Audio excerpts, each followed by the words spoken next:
today we are playing one of my most anticipated RPGs already of 2022, and that is, of course, Salvage Union. This is currently on Kickstarter. Really, what do I want to say? It's a D20 system, but it's really rules kind of light, less crunch. So if you're interested in this setting and in this game, please check it out. They're backing. You can back for a whole bunch of different books.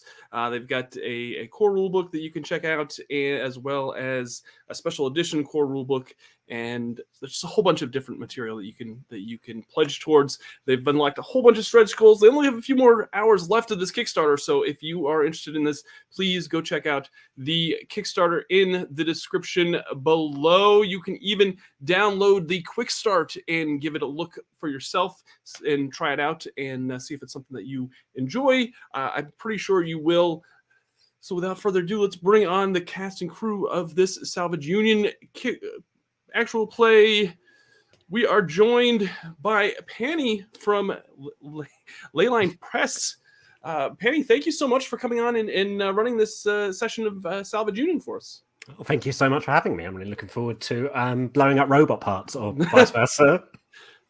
I love mechs, as most people know with this show, that I am a big Transformers, and I grew up in the 80s, so I love all things roboty and stompy. So this RPG definitely caught my attention early on, so I'm so excited. And we did an interview with you and our is it Alad that came on the other day, and if you haven't checked that out, go check that out on the previous session.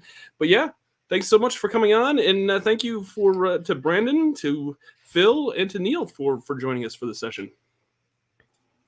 All right, that's going to do it for my intro. I'm just going to just kind of put my show in a ball and throw it over Panny's way. Panny, it is over it is in your hands now. You get to control VCG and this show. So take it away, my friend.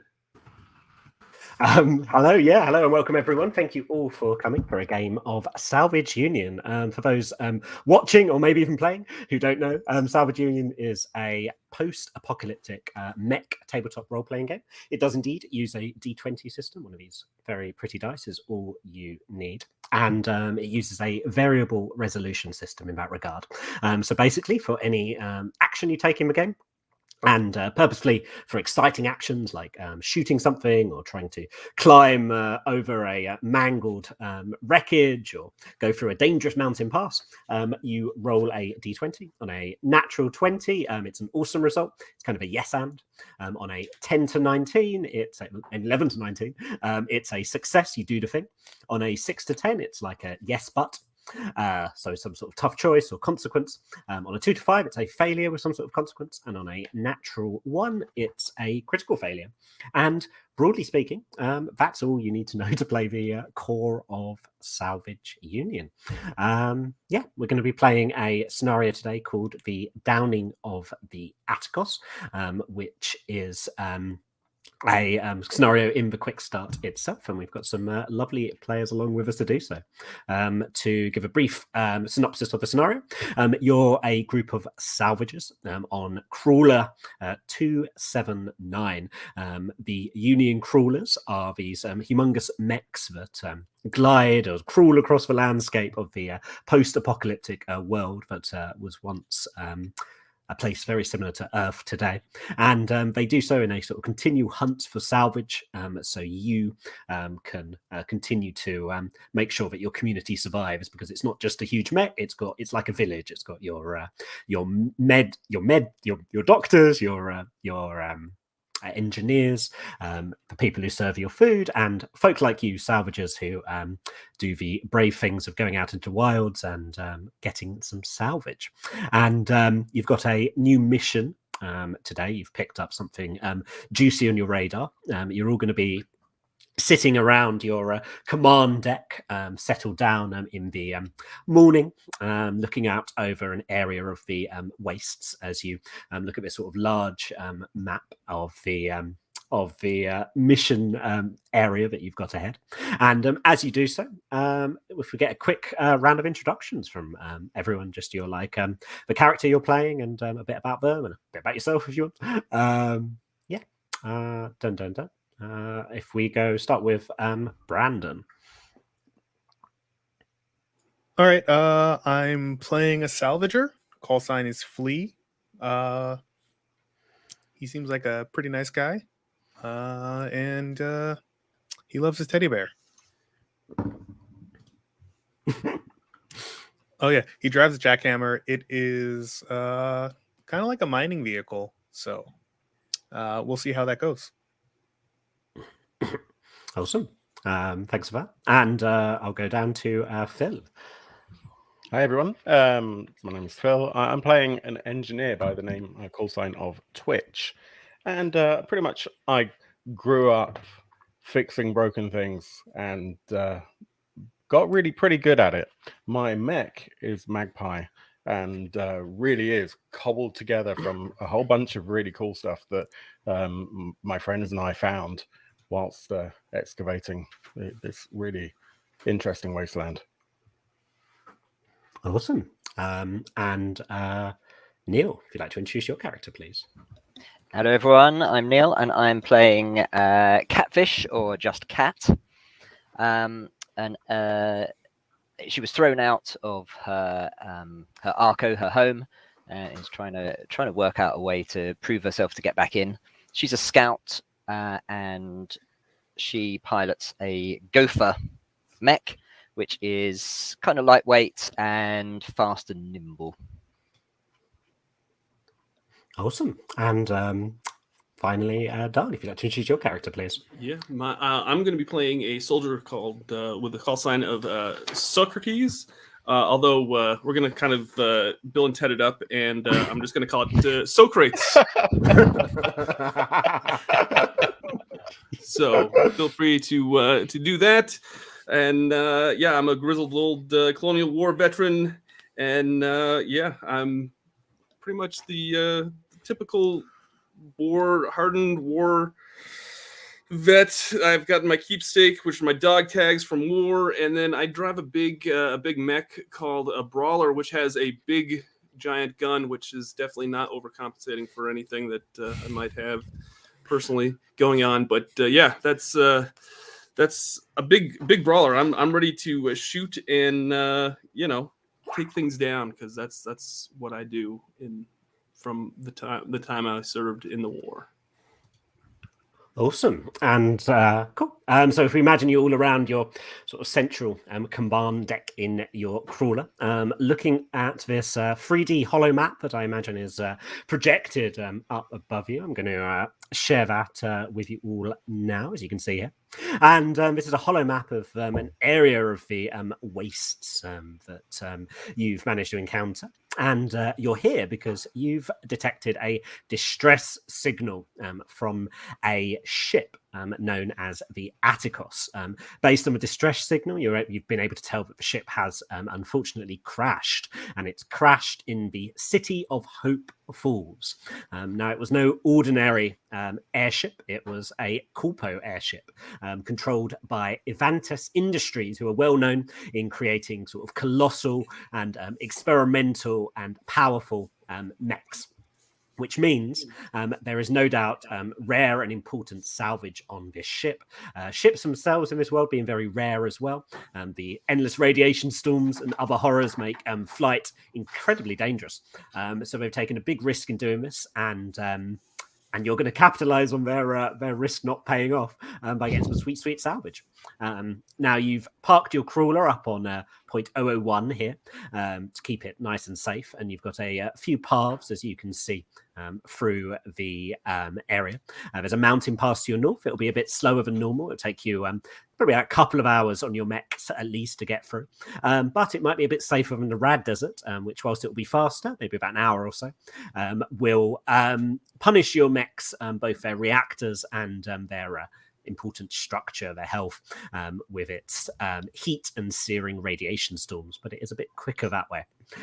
You've got a highway here, which you've know that there's ambushes being taken on it. There's reports of outlaws within the area picking off people. So something to watch out for. And you also know there's a settlement by the name of Scrapper's Bluff. This is a wastelander settlement.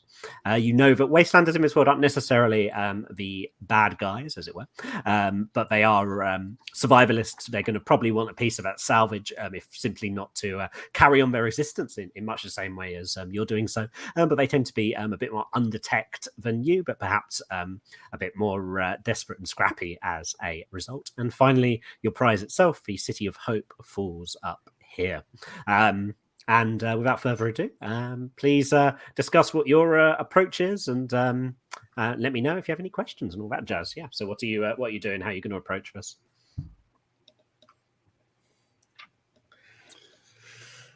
Well, team, I think we should just get to our task and get to let's. Which way do you think we should head?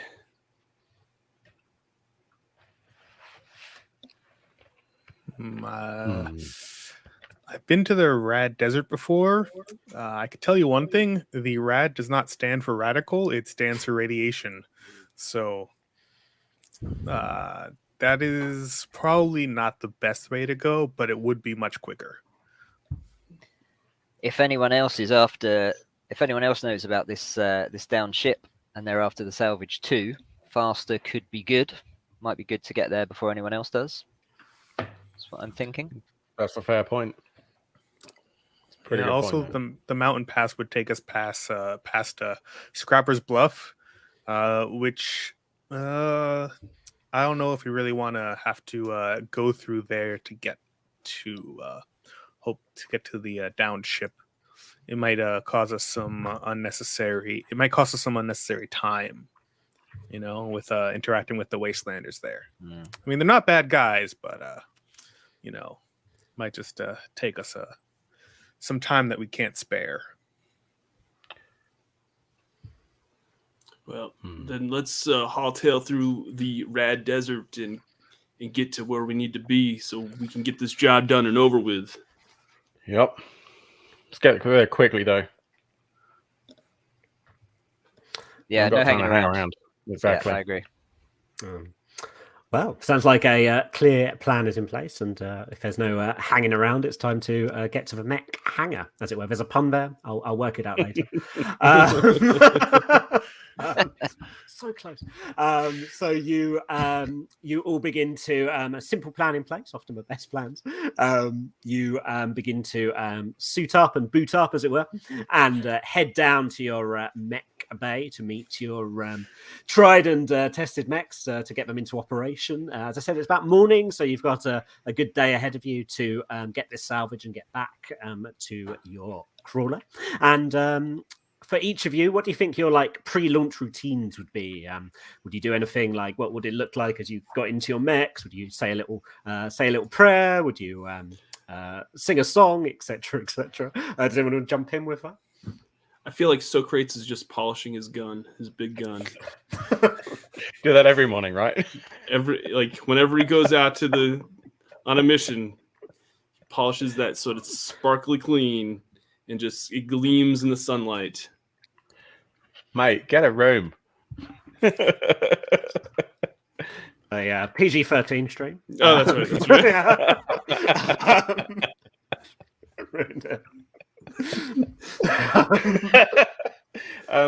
And Twitch.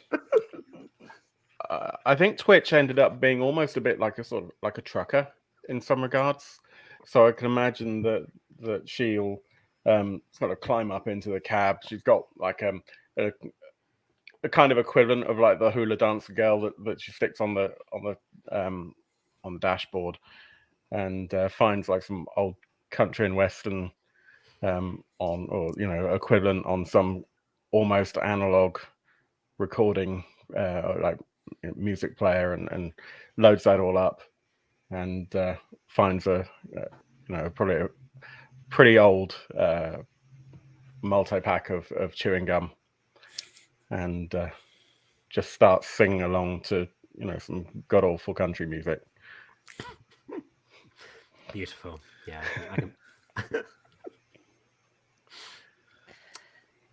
Kat, I think, as she climbs into her little gopher, reaches in and takes out a little snow globe that she has, which is her memento, one thing that kind of links her with her home Arco, where she desperately wants to get back to, and she uses that to kind of focus her mind and kind of remind herself, why am I doing this? What is my aim? It's like, right, I'm going to get back there, and she gives it a shake, and she watches the fake snow kind of floating around, and it gives her a bit of hope, and keeps her focused. If Flea is just there, he's got his goggles. He's getting ready. He's got like a hose. He's just spraying his mech down with some water, getting all the mud and stuff off of it. Just getting it ready to go. Nice, yeah, clearing the mud off from the last mission, and getting her ready. And fortunately, all your mechs are as good as they can be in solid shape for this mission. As you begin to prepare to head out into the wastelands, and the huge hydraulics of your Union crawler sort of lock into the ground. You feel a shudder as the huge mech bays of your crawler open. The searing light of the wasteland, even in the early morning, begins to pierce through you, and blinking into the light, you begin to stomp out heavily into the wastes, out towards the Rad Desert. And next question would be, what kind of order do you want to go in? Are you going to clump together, or is Catfish going to go out first as a sort of scout, or are you going to spread out? Are you going to stick together? Are you going to hilariously split? What's your order of order operations, as it were? I think it would probably make sense if I was a little bit ahead. I'm sort of fast and nimble in my mech, so if there is any trouble, I can hopefully evade and hot foot back. But yeah, I don't imagine I'm going to be way out ahead, but I think that makes sense. Yeah, a few clicks out, that makes sense. I'll probably be in third position, I think. I'm guessing, and I'm covering everybody from behind, making sure that everybody's well protected, and just in case anybody sneaks up behind us or attack, that way I can, Mm-hmm. And that would make sense, because then it means if Cat finds something that needs to be extracted, or there's some engineering effectively, literally, that needs to be done, then I'm right there. But if it all goes wrong, then Socrates is there at the back to theoretically help. Awesome. So, ranging out in loose formation with Catfish out front, Socrates taking the rear, and Twitch and Flea comfortably in the middle. Twitch poised to repair anyone en route.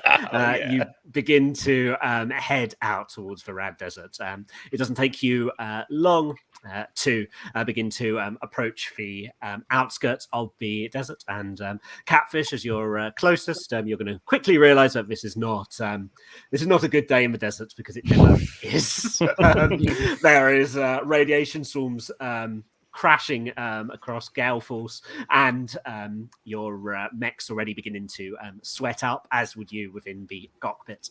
Mechanically speaking, the Rad Desert, going through it, for every basically hour you end up spending in it, roughly speaking, you'll suffer 1 point of structure damage, and your heat maximum will be reduced by 2.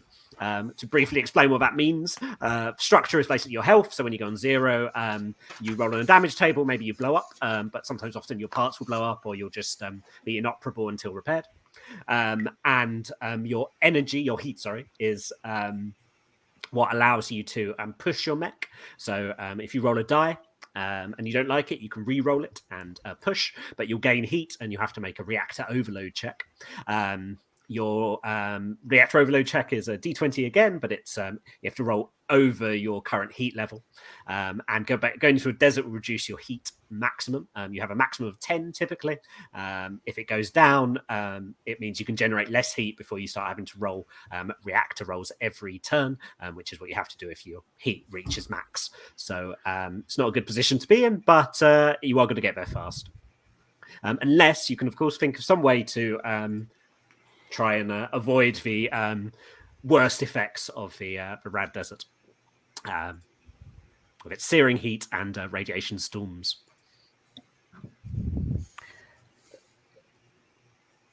Can we think of a way to avoid it? Yeah, remind me, why are we coming this way? It's faster. Faster. Much faster. Not with dead. Really great idea. Well, I guess I get straight on the comms unit as soon as things start heating up. But guys, it's already pretty stormy out here. It's heating up a lot. It's not going to do the mechs any good at all. I suggest we don't lose any time, pick up the pace, and get through as quickly as possible. Unless anyone's got any other bright ideas. Kat, is your mech going to hold up? Are we going to be all right? I mean, so far so good. Depends how bad these storms get, I guess. Anyone check the weather? Yes, it said 80 degrees and sunny, but I don't know how accurate the weather forecasts are anymore. Wait, is that Fahrenheit or Celsius? Oh, if it was Celsius, we'd be dead. Well, on the Rad Desert, I'm not going to make any presumptions. I guess so. Panny, I have a survey scanner on my Gopher. My reading of the description is that that's for scanning something specific that we've identified, or can it be used in more of a general way? So can I just scan the desert ahead, or is it more like find something and then scan what you find? No, it's purposely quite flexible. So yeah, you can just scan the entire desert. Obviously, the more sort of general questions you ask, the more general answers you get. But it's multi-purpose in that regard. So yeah, you could actually find out the weather report, as it were, without scanning. Well, if you want to trigger it, yeah, go for it. I'm just wondering. So obviously, it costs energy points to use. We'll get only one. I'm just for the other players, it means I get to ask specific questions about the area. So I'm wondering if it's a bit early to use that, because I'm not sure what questions would be useful to ask at this point until we kind of come across something more specific, or do you think it's worth just kind of going for it and seeing if we can find like a fast way through or a kind of safer way through? I think for mapping purposes, that'd probably be a good idea. Just so that we could probably plot an efficient course, avoiding as many storms as we can if we do it that way. Yeah. That would make sense. Okay. Let's do it then. Yeah, go for it.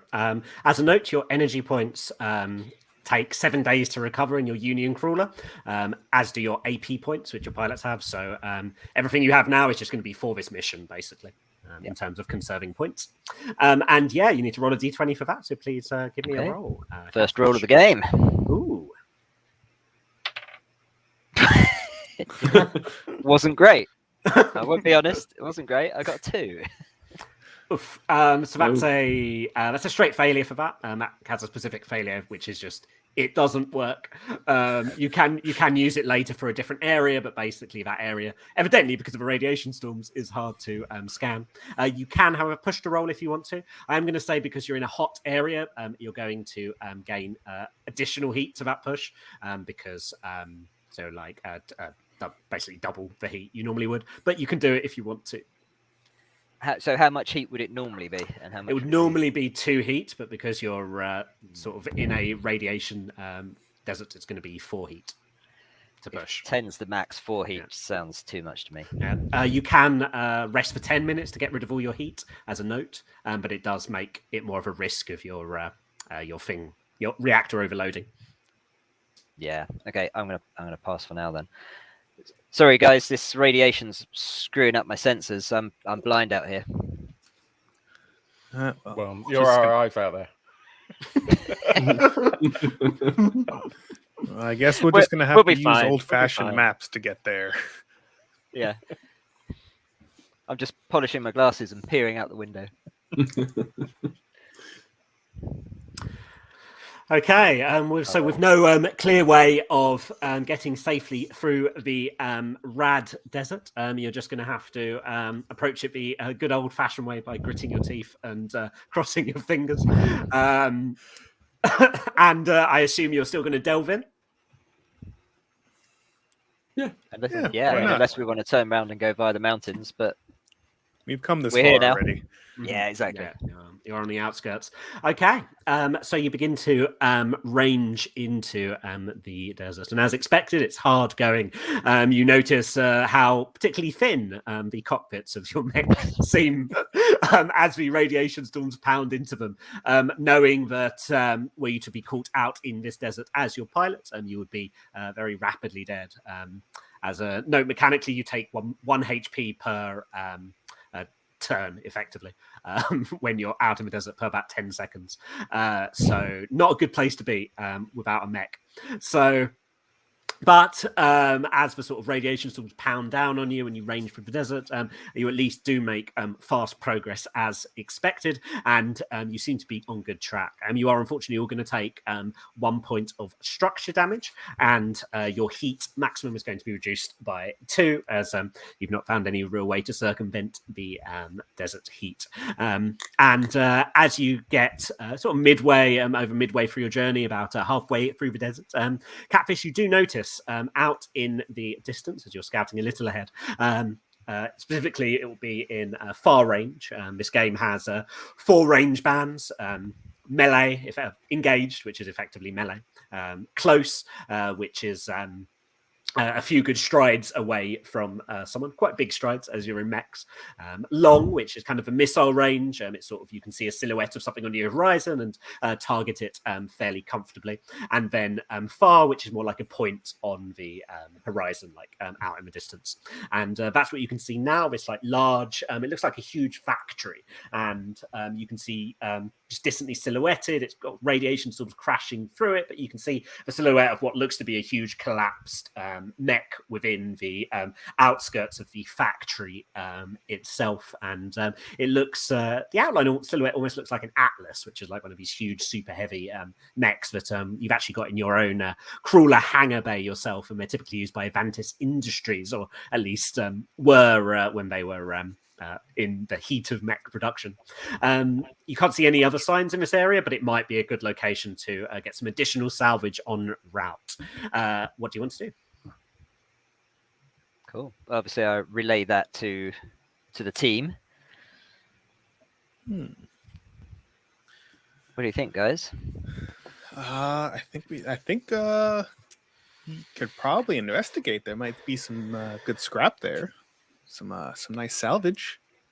I mean, it might be a little bit of a detour, but I mean, yeah. How much time do you think it's gonna take us to? Is it gonna take us quite a bit of time off of our task, or is it gonna just be a quick detour? Mechanically, salvaging, if you want to do it properly, is going to be about an hour. To like properly salvage an area. You could quickly detour just to see if you can look in and like pinch something or get a clearer idea, and without wasting too much time. But if you want to delve in and salvage it, it's going to take some time. Yeah. And from what I can see, does this building, this factory, whatever it is it likely it will offer any protection from the rad storm? Yeah. So it's fairly dilapidated, but it's central. It's got like you can see a silhouette of just like a huge hangar bay, which is sort of crumpled and deteriorated, but it implies there's an interior where you can fit your mechs and do so safely. And it is covered up for the most part, so it's certainly more cover than the no cover you have now. If we get a little bit closer, I could probably do a survey scan and see if there's any thing useful there, or if there's any life signs that we need to avoid from there. Okay. I mean, we could get some salvage, but we also might find some unwanted individuals there. You never know in the desert. That's true. Why don't we head closer see what we can see and make a decision then. All right, Yeah. I got your backs. Let's go. Okay, cool. So as you get closer to the factory, you can see the carcass of this Atlas more clearly now. It looks like it's almost been like rendered and sloughed apart. You're not sure if this is damage from the desert itself or something else entirely, as it looked like it's been melted, slagged, rendered apart in places. And as you look at the sort of hangar doors, which it seemed to have come out of on this huge mech factory, they seem to have just a huge hole in them, which doesn't look like deterioration at all either. It looks like something has burrowed through and come out the other end effectively. Something quite big to make a huge sort of quite spherical hole in the doors of a hangar, mech hangar bay. Yeah. So yeah, what do you want to do? I don't like the looks of this. We should probably go around it. Probably should have gone around the desert, to be honest with you. It's too late for that now. We just gotta, do what we can. I don't like that giant hole. Doesn't seem like it's supposed to be there. So should probably, just keep our distance. I don't think it'd be worth angering whatever made that hole to get the salvage there. We got a big score coming up, so we should just keep our eyes on the prize. Keep powering on. Mm-hmm. Cool. So you can sort of mark this on your map for later, if you wish so. On a meta level, so the core mode of this game is like a campaign mode. Obviously, we're playing a one-shot now, but the idea of campaign mode is like, oh, you find something interesting, you mark it on your map, maybe you do come back to it later, and stuff like that. So yeah, so it gives you a bit of exploration. So yeah, okay. So you sort of perhaps mark this on your map, decide to steer clear of it, perhaps wisely. And the radiation still don't seem to be getting better, but they seem to be getting worse. So are you going to just press out the rest of the desert and head out to the highway now?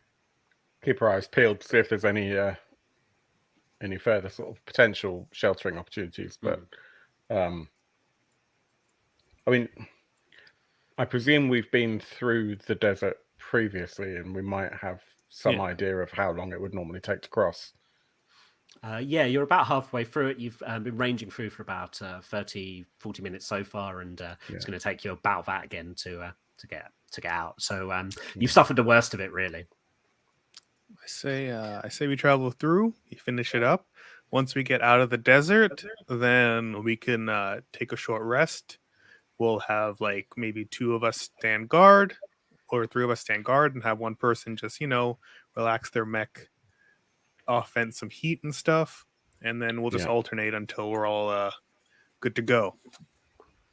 Sounds good to me. Let's get going. Cool. I should add the one caveat about why Rad Desert's quite annoying is because they reduce your heat maximum, and there's no way to repair that other than going back to your crawler. You can vent heat, but you can't increase the maximum unless you have an ability to do so, or if someone has repair ability, they maybe be able to, or you go back to your crawler. So yeah, you're Thanks, Panny.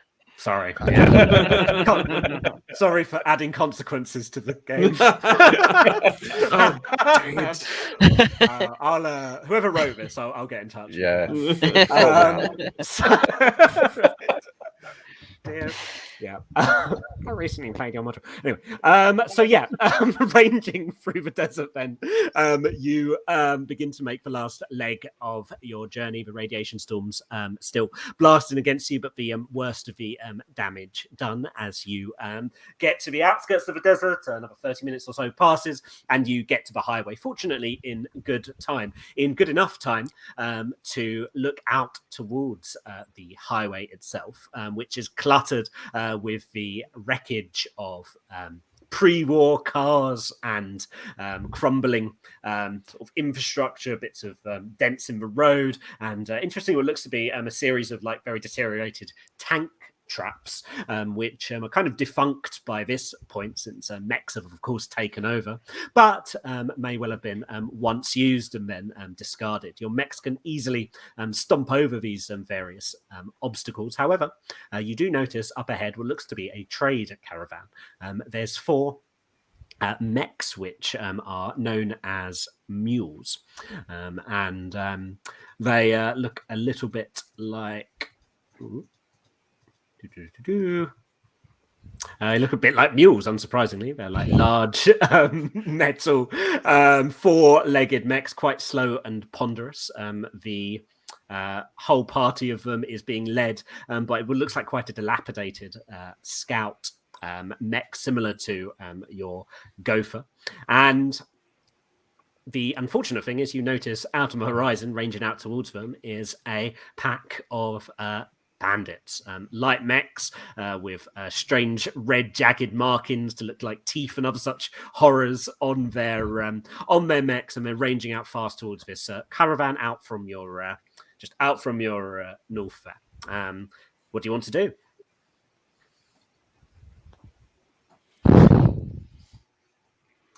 Well, looks like we got company. I mean, they're not coming after us. We could just pretend we didn't see them. Yeah, but you've met Socrates, right? Sorry, Socrates, right? I mean, since when is he gonna ignore the potential damsels in distress? I mean, we'd want help if we were them, right?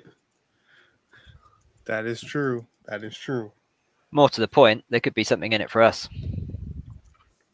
That is also true. Whatever they're transporting. Are you suggesting that we wait until they're finished, or Or maybe we can bandit the bandits. Two options. Yeah. Well, if we defeat the bandits, we can maybe get some salvage off their mechs, and maybe the caravan can be sweet talked into giving us a little reward as well. Can we get them on comms and see if we can strike a deal to help them out? Yeah, you can totally do that. There should be an image of them now that you can see as well. At least one of them. So these are the stompy nice. little fellas.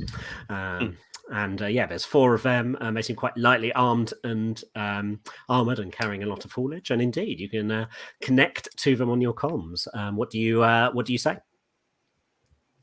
Who wants to negotiate? That was your idea. You can go ahead. All right. I'll get them on and be like, caravan, are you in need of assistance? So you hear a slight crackle as your message sends over. There's a tense moment, and then you hear a voice come back and say, "You're goddamn right. We need assistance. There's four of those bandits on our tail since we left Scrapper's Bluff, and they're not letting up. One of our scouts is down, and we're all hobbled here. You going to help us or not, boys? There'll be some salvage in it for you."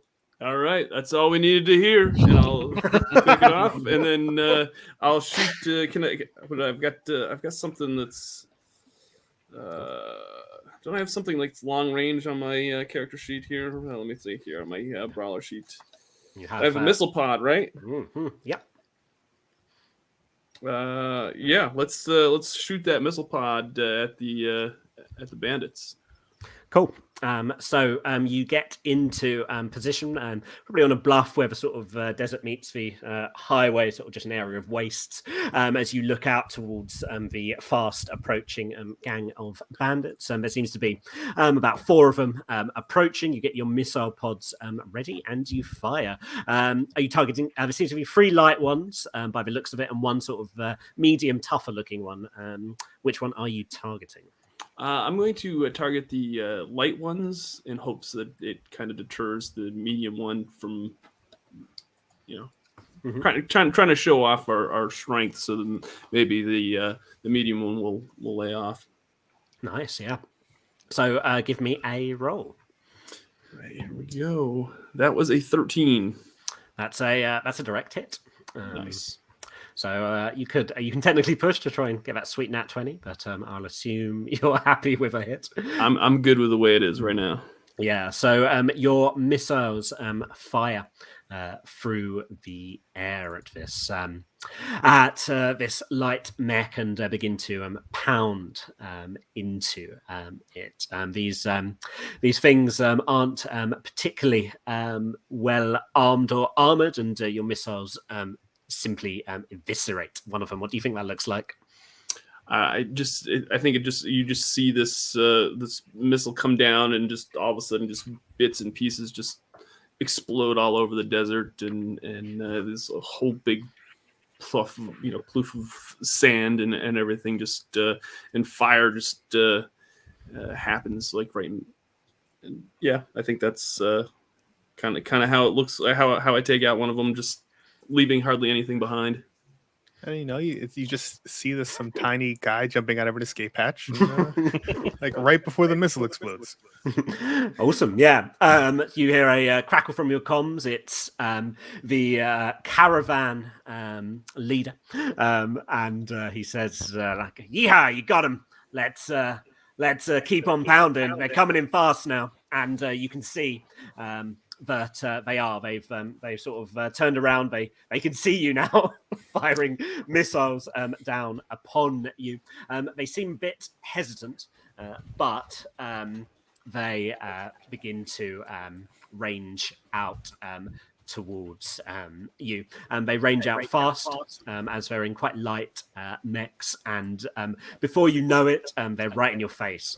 There's one with a huge autocannon strapped to it, the sort of bigger one, and the two remaining ones you realize have also suffered sort of bit of splash damage as well, and their sort of holes charred, are pointing lasers at you. And does anyone want to respond? What do you do? So what range are they at? So now they're all at close range. They've effectively just raced up towards you as fast as possible to get their close range weapons into range.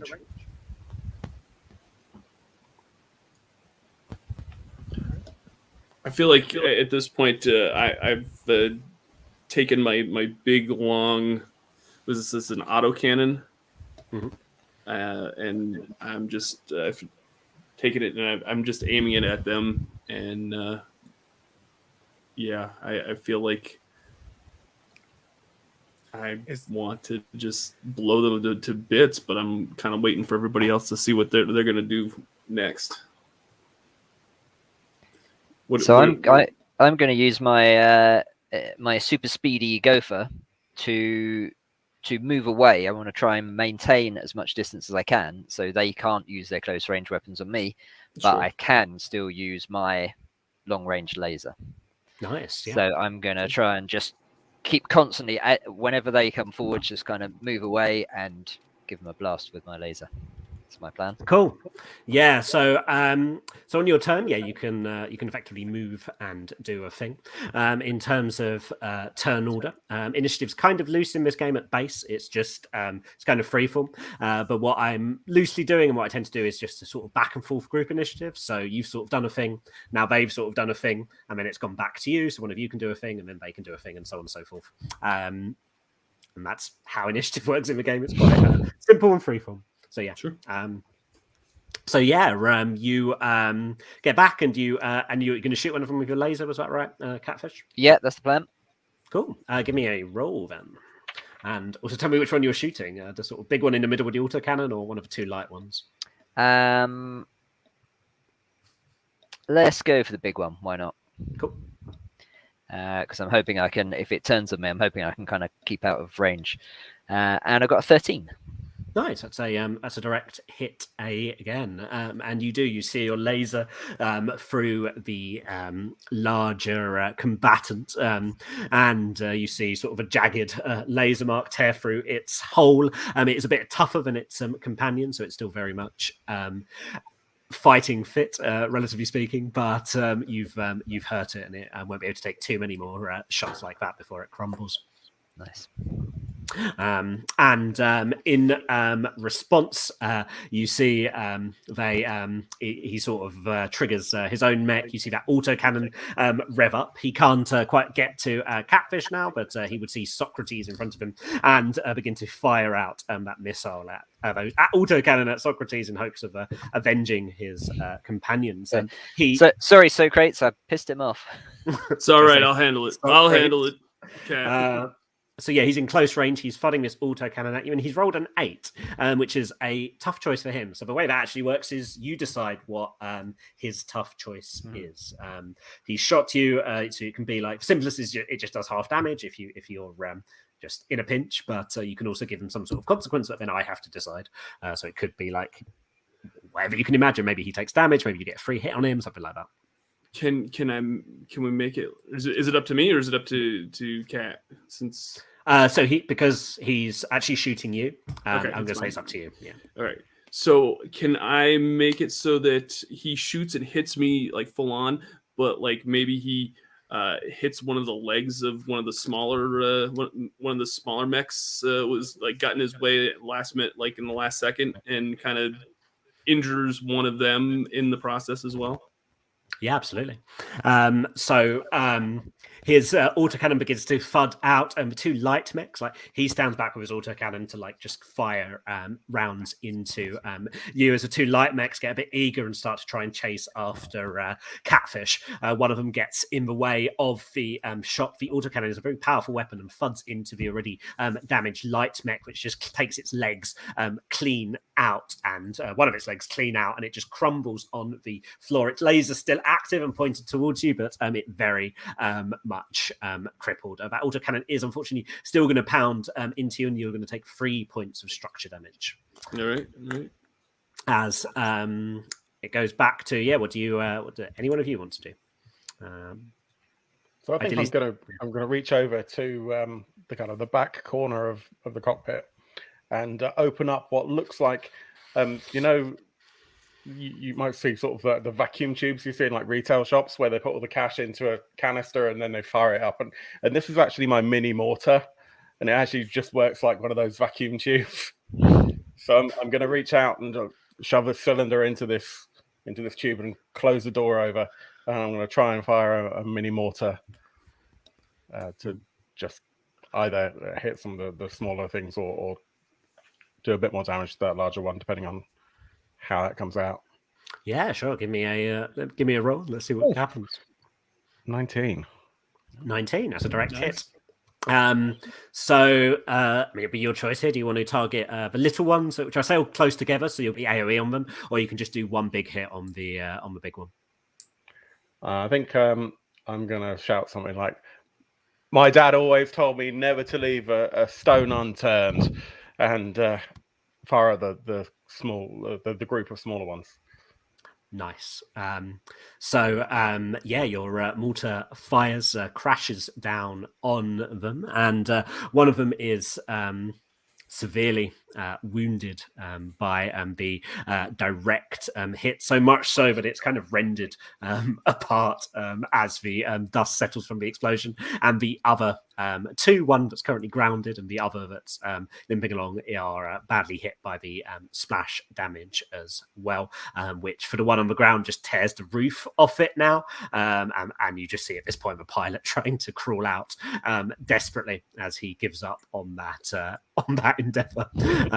So currently you've got one weakened big one and one light one left, so only 2 of the original bunch, and they begin to one of the light ones does begin to, but it's been trying to get to you, Catfish, does try and return some laser fire to you. It's pretty fast itself. It's on its last legs, and it also rolls a 7, so you get to pick some sort of consequence for this. So given that I can't take all that much damage, I think what happens is as I'm as we're all kind of fluidly moving, and I'm always trying to kind of back off and move out to the side and keep my distance. And so actually just as he opens fire and the laser comes arcing in, it's just as I'm kind of moving to the side and something, a building or a bit of a burnt out vehicle or something kind of gets in the way, and so it kind of slightly deflects or takes some of the force out of the shot, and to take less damage. Yeah, absolutely. So, yeah, you managed to get some deflection protocols going. There's bits of scrap on the in the area of sort of bluff that you're on as well, and you only take 1 point of damage from that laser hit. And then I believe I don't think Flea's acted so far. What are you doing at the moment? All right. So big guy still just standing there. You know. Yep. I decided just to fire my pulse laser at him. Nice. I hope he gets the point. That's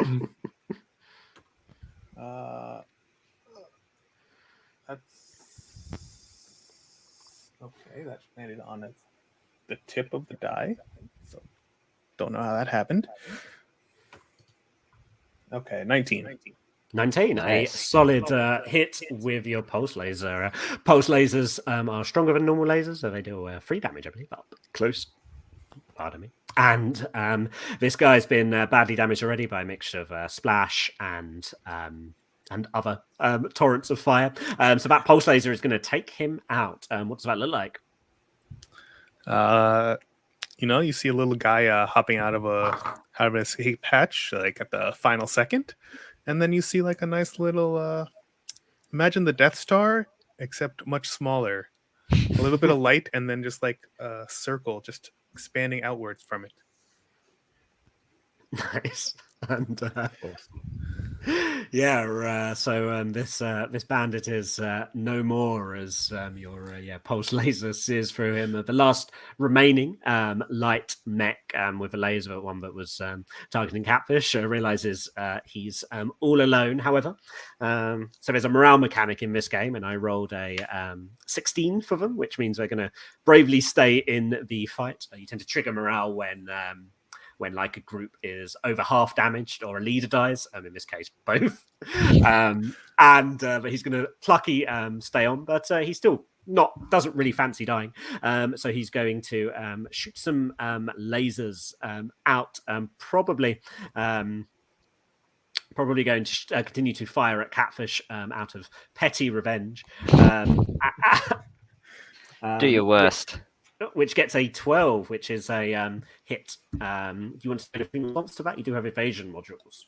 Yes, that's exactly what I was thinking. So I will spend an energy point. I'm gonna punch the big red button on the dashboard, which is the emergency evasion protocol, and get my little go for dancing around, trying to avoid the shot.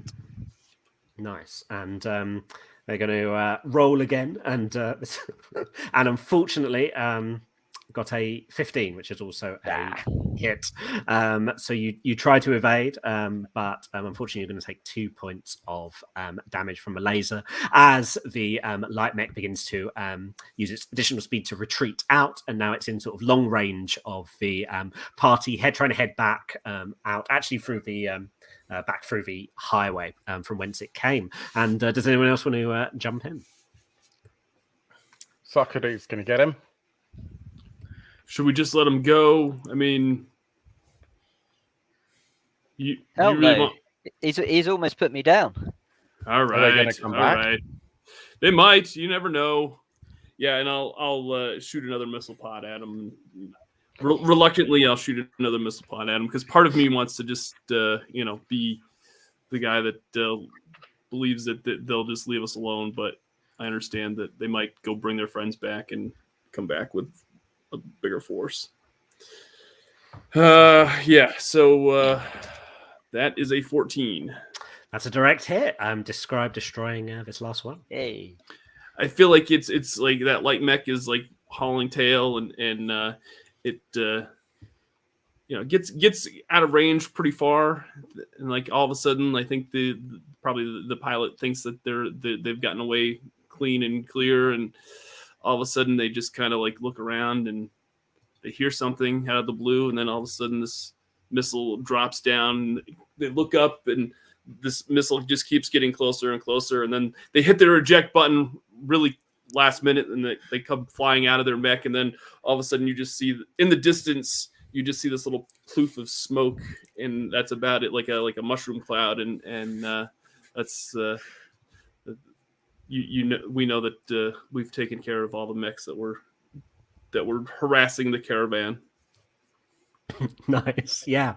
And with that last mech down, you hear another crackle over your comms as you see the trade caravan, which has been staying conspicuously out of the way of this very rapid exchange of lasers, autocannons, and missiles. And you hear the friendly voice of the leader of the caravan again, and he says, "Wow, boys, that was quite the beautiful show. Come down here. We've got some salvage to help you out with, and we got some wrenches to heal some of that nasty damage you've just taken there. My name's Hog, by the way. I don't know if we've properly introduced myself.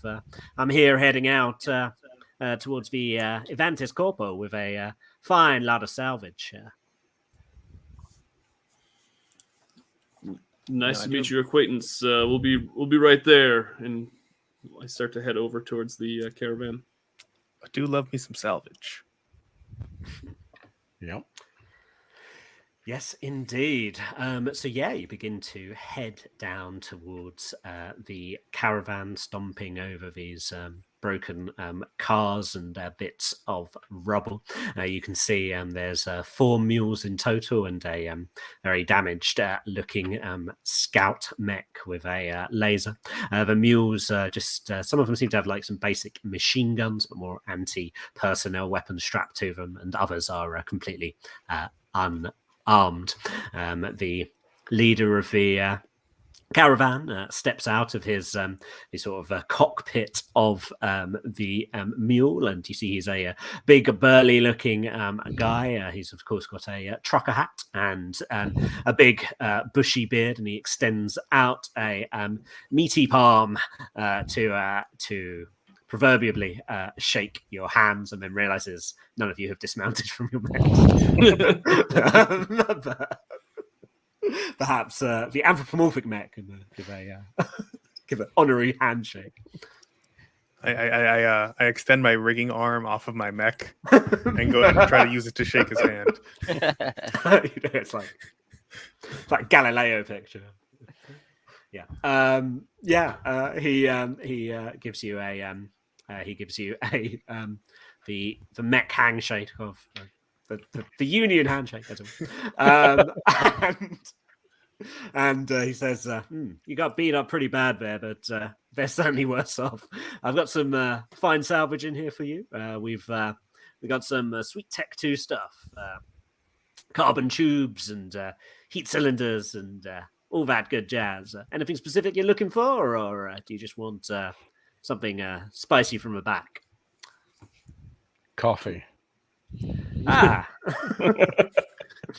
Coffee's the only thing that Evantis gives us for good on these long old journeys. We'll get you a flask of that, and he like shouts to his entourage, and he's like, get these salvagers some coffee. They just saved our hides. And you see a small guy bring out a flask, kind of a much skinnier, sort of younger guy who leaps out of one of the mules, and and somehow, he's holding a flask up to you once more, but you're all in your mech still. So I think it's time to demech. I'll see what's going on, and I'll get out of my mech. I'll be like, someone's got to get out of these mechs. So I'm gonna get. So they don't give you guys any weapon systems for defending yourselves? Hog shakes his head and says, "Evantis are damn cheap these days. They pay us okay for the hauls, but we're light on the ground in terms of tech that works. We got lots of parts, but it's just machine guns and a couple of scout mechs. But one got taken down, and the other one's ropey, as you can see." I mean, if you got some good salvage, I could try to bodge together something for you real quick. Oh yeah, that might help if you can slap some big Betty gun on this here mule. It might get us out of a stink later. We've got thinking about it. We are carrying all the parts needed for one of those sweet pulse lasers you got on your own mech there. Yeah, I was saying, as long as you give us a little bit of extra scrap, I could totally try to help you out with that. Yeah, we got scrap for days. You've done us a good service, and we can give you some base scrap for that. Two pieces of scrap. How's that sound? I think it. What do you say, guys? You think that's a good deal? All right, we'll give you something. Twitch. What do you think? Well, we can probably pick some more up from the wreckage, right? I will definitely get some more from there. So leave the wreckage for us, and give us a hand with some repairs. And I think that sounds good. Excellent, he says. To briefly explain, I suppose, how the sort of monetary system vaguely works. There's effectively 3 levels of tech in terms of salvage: Tech 1, Tech 2, and Tech 3. Tech 1 is like scrap metals and simple mechanisms and plastics and stuff like that. Tech 2 is like liquid gases, fuel, and circuitry and stuff like that. And then Tech 3 is like depleted uranium and high heat ceramics and titanium alloys. And to make items in the game, you need to like put combinations of all of those things together. And broadly speaking, they're also worth like what their tech value is in sort of an exchange. So Tech 1 is worth like 1 salvage. Tech 2 is worth like 2 salvage. Tech 3 is worth 3 salvage. And basically, he's offered either just give you a couple of scrap, which is sort of a universal thing that you could then trade later, or give you like one fancy thing from a Tech 2 list. He's got some like optical glass in this case, or some circuitry he could give you. But it sounds like you're happy to get some scrap, get some repairs, and bodge something up for him as well, and then be on your way. Yep, that sounds good to me. Cool. I'm sure they would have done the same things for us if we were in danger. Yes, indeed. Cool. So you bodge something up for him from his parts. You've got a, I think that costs you some AP to do so, but he's got a nice new pulse laser, which he puts on his mule, which will hopefully deter any more bandits. It takes you a bit of time, but not too long to do so with the aid of your rigging arm on your mech. He also has a few sort of engineers with him to sort of help touch you all up. And though this takes a bit more time, they do manage to heal you all 2 structure points each.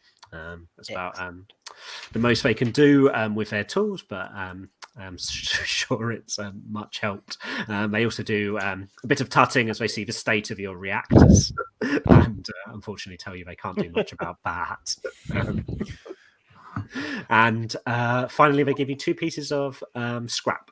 They will take an inventory slot each, or a cargo slot each on your mechs, and they can go obviously on anyone's. They tend to be split up post-mission, however you want to evenly spread them, as it were. Okay. Cool. Okay. Cool. Good. Cool. So I say this will take you probably about an hour to get the repairs done, to get the trading done, to get the bodging done, and everything like that.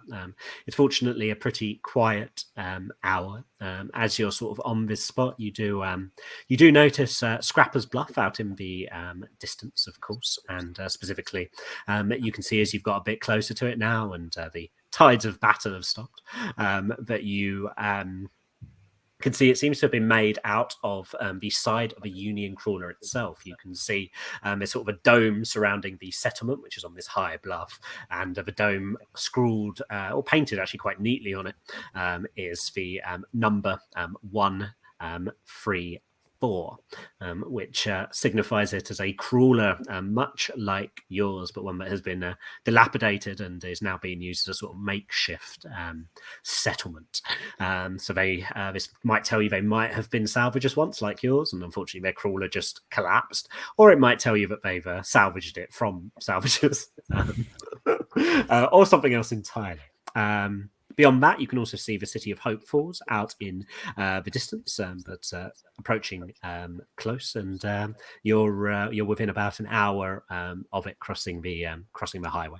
So basically, you can go to Scrapper's Bluff or go to Hope Falls or something else. And indeed, Hog, I suppose in character, would say, "So, where you boys heading now?" Well, I think if we head to Scrapper's Bluff, we'll actually be going back in the opposite direction of Hope Falls. And I think we wanted to get to Hope Falls as quick as we can. So I don't know about you guys, but I think we should just keep going. We can always go back to Scrapper's Bluff, see what's up there. But I think we need to get that scrap first before someone else gets it. I think that's fair. I mean, we can always check out Scrapper's Bluff on the way back. I don't know about you guys. I don't really fancy going through the Rad Desert again. As you said earlier on, Flea, it's not particularly radical, is it? No. Cool. Hog says, fine plan. Those wastelanders have been a bit riled up lately. Saw a whole bunch of them heading out towards Hope Falls not too long ago. So they're after something that fell in that city. We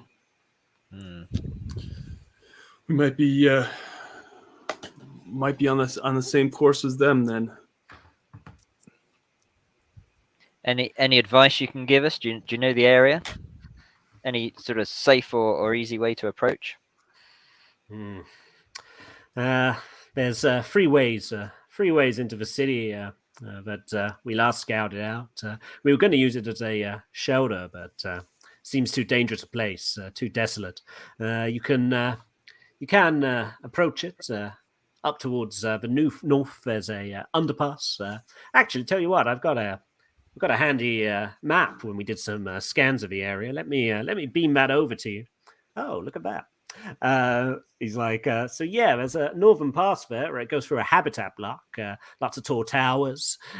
People once lived there. Rumors had it that it was a beautiful city once, the jewel of this area, luscious parks and flowing crystal clear waters. But well, that was the past.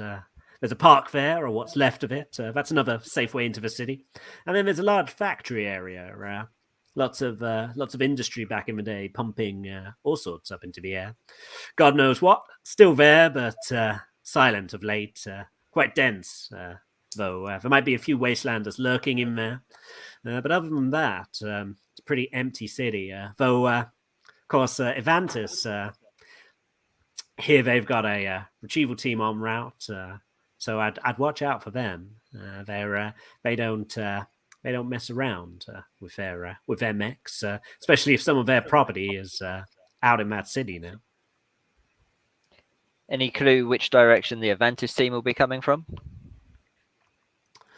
Well, I imagine they'll just drop pod down closest they can, probably to the far north of the city, out back way there, beyond the plaza. So kind of the opposite direction you're coming in, fortunately, but they'll come in fast and hard.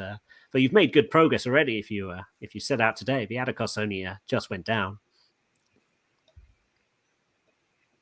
Cool. So we just need to appreciate the info.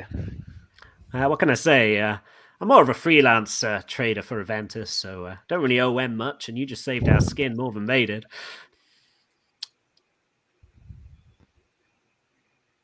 Okay, what do you think, guys? Well, we Head appreciate off? the intel. Yeah, I think we should get there as fast as possible at this point. If we've got other people incoming. We've lost quite a bit of time. I think we do need to crack on. Yeah. But thank you for the coffee. It was almost strong enough that you need to stir it with a spanner, and I appreciate that. Yes, the coffee was quite good. Yes. Cool. Okay. So you begin to get ready to approach Hope Falls itself. And what's your route into the city going to be? You do have those freeways in, and you also know that the Atychos has actually split apart as it's crashed. So each of those areas is actually a specific area where a meaty bit of salvage has fallen from the ship itself. So yeah. I say we head into the park. Intel that we provided said that that's probably the least crowded area, so we should be able to, get in there, pick up anything that's there, and then we should be able to get out without causing much, commotion. I like that plan. Let's go it. Let's do it. Cool. So you begin to range towards the park. Leaving our good friend Hog behind, who begins to get back into his mule with a nice pulse lader loaded onto it, and stomp up and through the highway, leaving you to the city of Hope Falls itself. As you begin to range around out towards the park. It doesn't take you too long to get there, fortunately, from your point. And you can see it is indeed what it says on the tin. There's a large and spacious park. This is more of a kind of not quite a central park, but sort of a very large area dedicated in the city itself to greenery, or at least it once was. It's now got full of sort of husks of trees. There's a sort of gale that blows, not quite radiation stormy, but sort of doing constant sort of dust throughout the crowded, the sort of non-crowded, but crowded with dust area. That makes sense. And you, as you sort of range towards it within far range, you can also see what looks like on one of these trees, which is just really a husk, but quite a tall husk, with sort of branches that aren't growing much of anything at all. You can see a man wriggling on the tree itself, caught in a parachute. And he looks to be a pilot of some description, but you can't see much else as he's just silhouetted out in the horizon. What do you want to do? I think Socrates will trudge over to the tree and put his gun behind his mech and reach up and see if he can't help the pilot down. And from the tree and try to inspect and he'll say, looks like you need some help there, my friend. How'd you end up in this position? Cool. So you call out to him. I assume you just put your comms externally, in order to, or something like that, in order to talk to him. As you look up at him and get a bit more closer, you realise he's clearly an Avantis pilot. He's wearing a hat, a huge E on his suit, just so you know, and his parachute also has the Avantis kind of fancy E logo upon it, and you sort of actually wake him up as you call out to him. You realize he was in some sort of a semi-conscious state, and he looks down at you and says, "Oh, thank God, you must be the retrieval team. We got downed. They caused it. They were everywhere."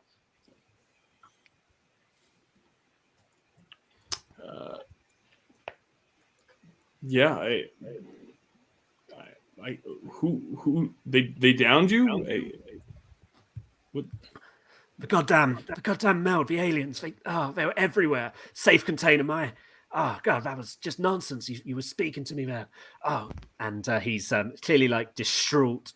He's sort of babbling. You're not sure quite if he's making any sense, but he's also looks in a pretty bad way. Definitely broken bones and stuff.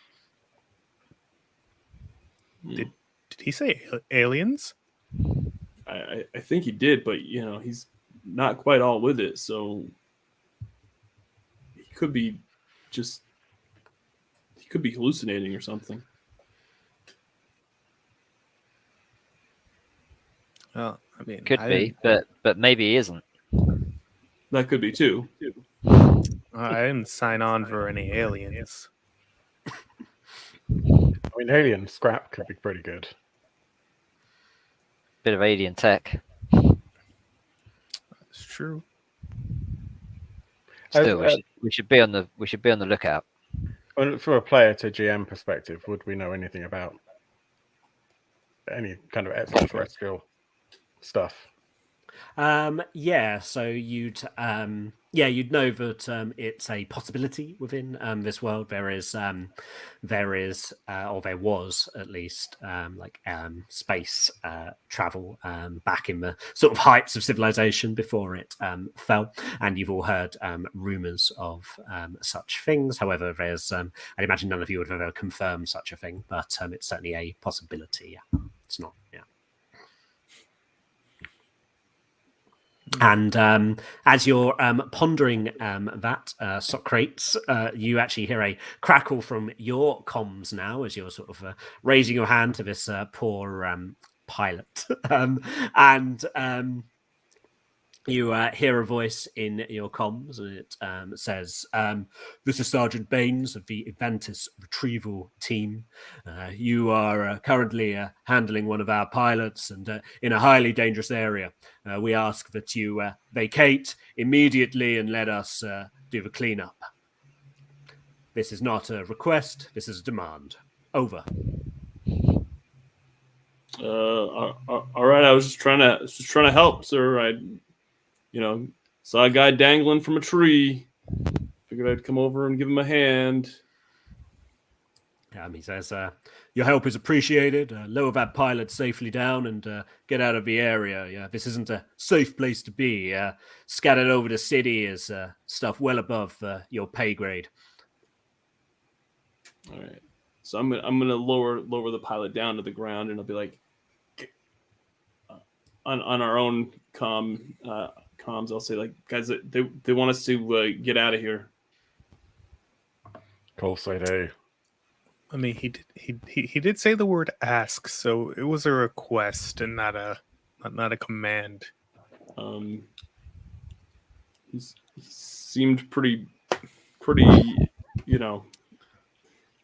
adamant that we're supposed to leave. That it's because it's above our pay grade.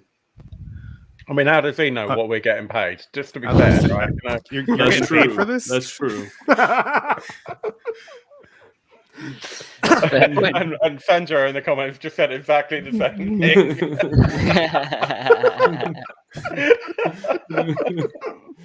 Great minds. So, I'm not being funny, but I don't file my tax returns and send them to him. That's true. That's true. I feel like that was more of a stern suggestion than like. Yeah, unfortunately, corpos can't think out of the context of a free market. So.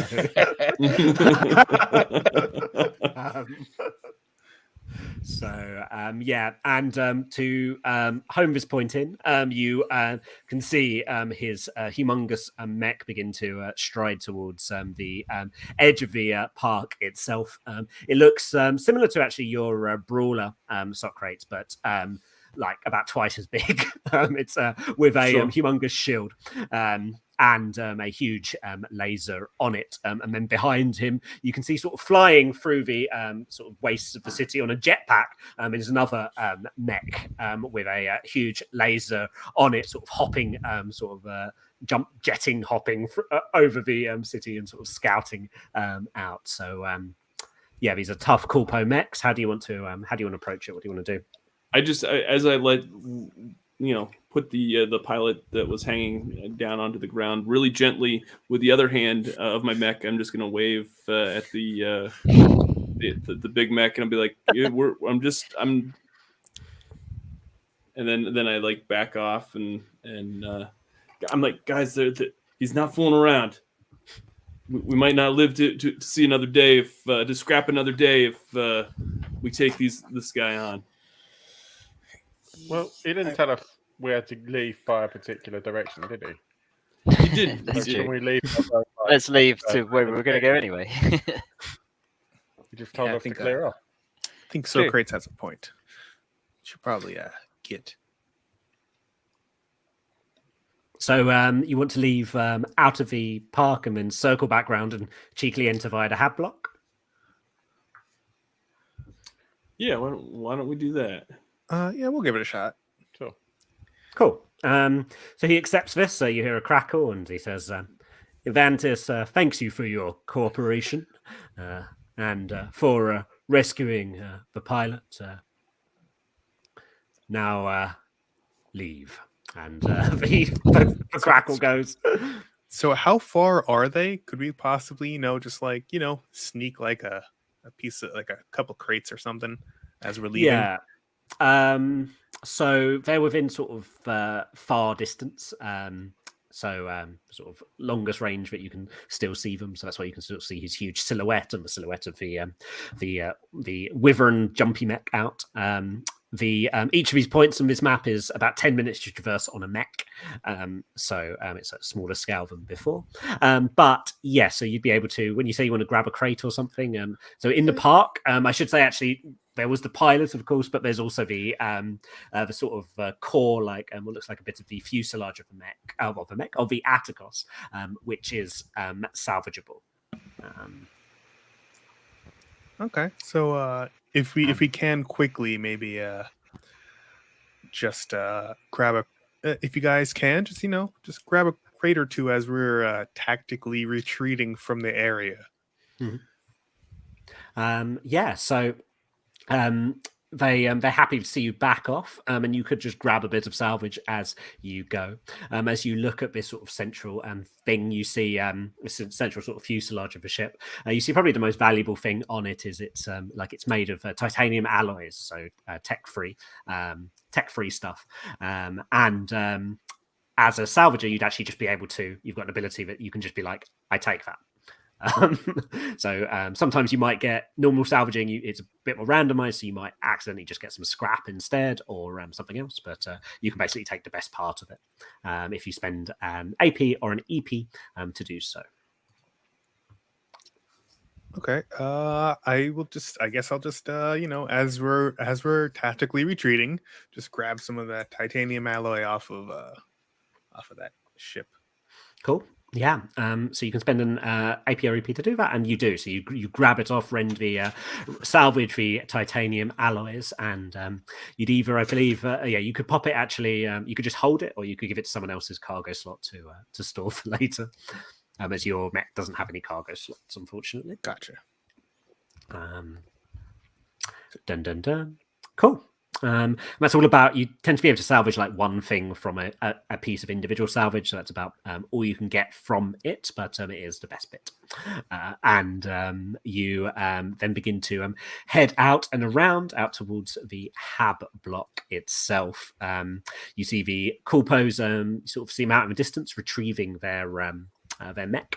Their Mech Pilot, and they don't seem to, if they notice you taking that salvage, they don't seem to care, which is perhaps interesting as you circle back round and find yourself now looking at an underpass with a dense set of houses, huge tower blocks, like mega city style, densely packed and out in the distance. And there's sort of an image here of that if you want to have a look.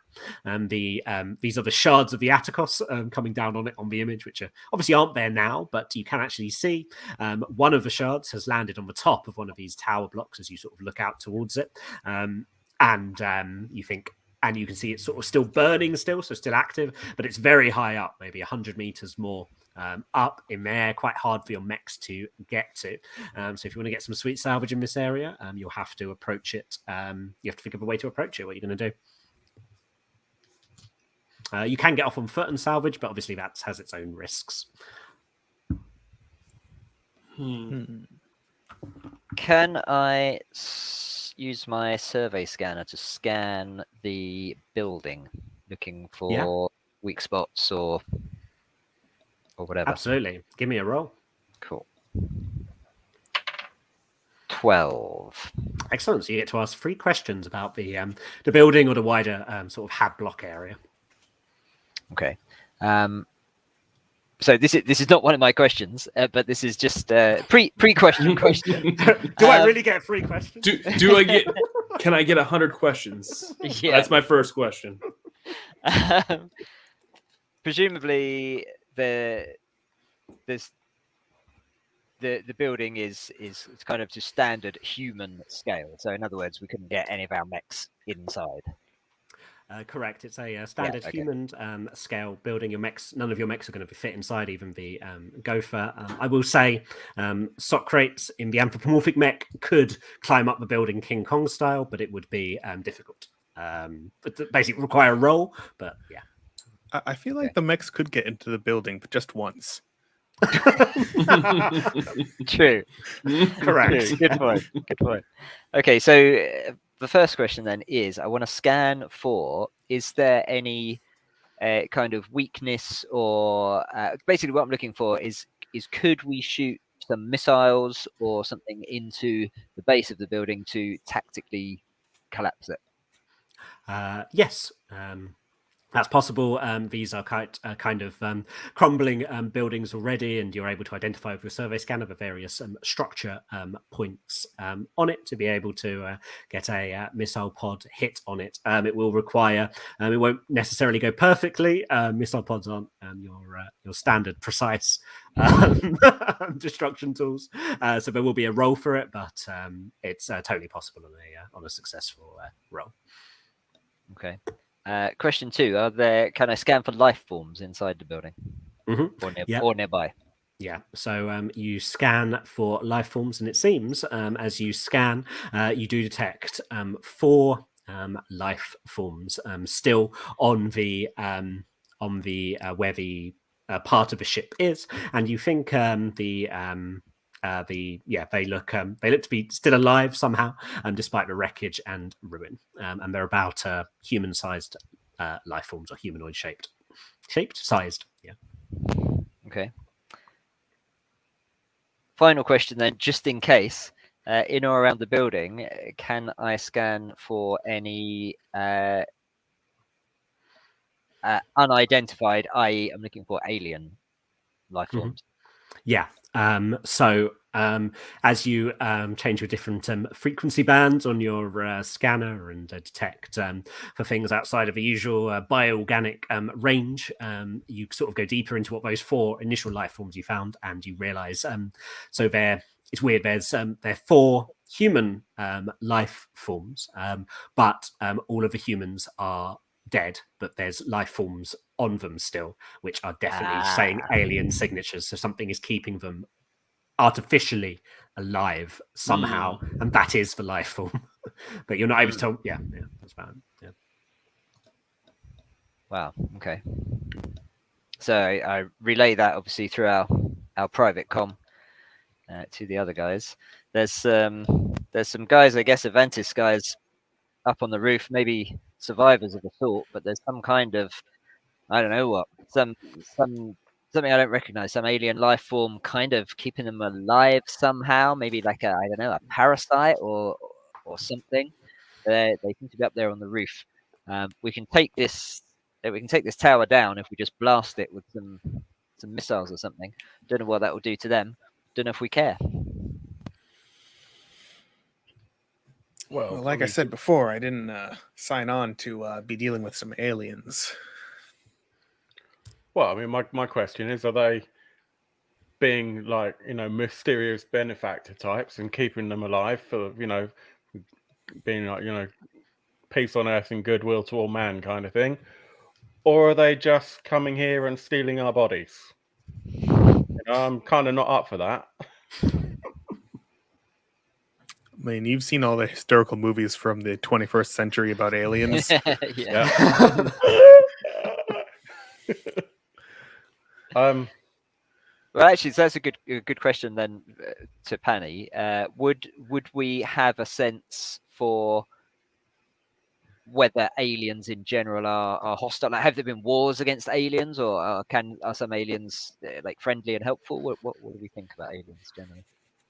For obvious reasons, intel on aliens is pretty sparse on the ground. A lot of it is just rumors, conjecture from the past, maybe taken from movies and such like that. But you'd know that such creatures would be intelligent and would be capable, generally speaking, of like as varied motives as anyone else within the world. They're not necessarily like there's no reports of like these aliens definitely killed everyone. It's always quite nuanced, even in a lot of the stories. Yeah, but there's no like big alien bad guy that's like obvious within the world that everyone knows about or anything like that.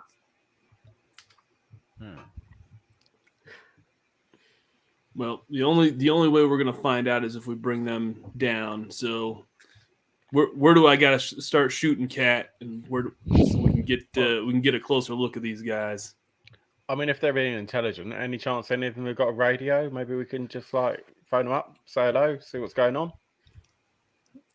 You could try to maybe hook into the ship's comms for the part of the ship that's still there. Yeah. Yeah, you would be able to identify as you get close what it's actually, and based on the scans as well, you reckon this is the cockpit of the ship. So yeah, there would be comms in it. It's a good idea, Flea. All right, Twitch. You think you can you think you can hail them? Give it a go. Get up a little bit closer and see if we can get into some kind of hailing range. Cool. So yeah, you get into hailing range with your scanners, and you begin to crackle through. There's a brief pause of silence, and then you hear something listening on the other end. What do you say? Oi, oi! Anyone there? You look like you're might be in a bit of trouble. Got cavalry behind us. Just checking out you're all right. So you hear at first a series of kind of beeps and buzzes, and which sound like a kind of like a dial-up modem, sort of powering up, and those frequency beats of sort of like binary noise begin to slowly form into a very kind of robotic like sort of robotic alien voice, and it says, "Welcome, we are the Meld. Are you here to join us? We could all be one. We have made these pilots one, and they are happy to be part of us. We can sense your reactors. They are brimming with power for us all. Join us. We will enhance you beyond your imaginations." No, you're right. I've already answered earlier. How about you join us? We are many. Yes, they say. Yes, we shall join you, or you are. Individuality is key. What's your name? We are simply the Meld. I go by number 349. Oh, pretty sure I've been on a bus with that number before. What is a bus?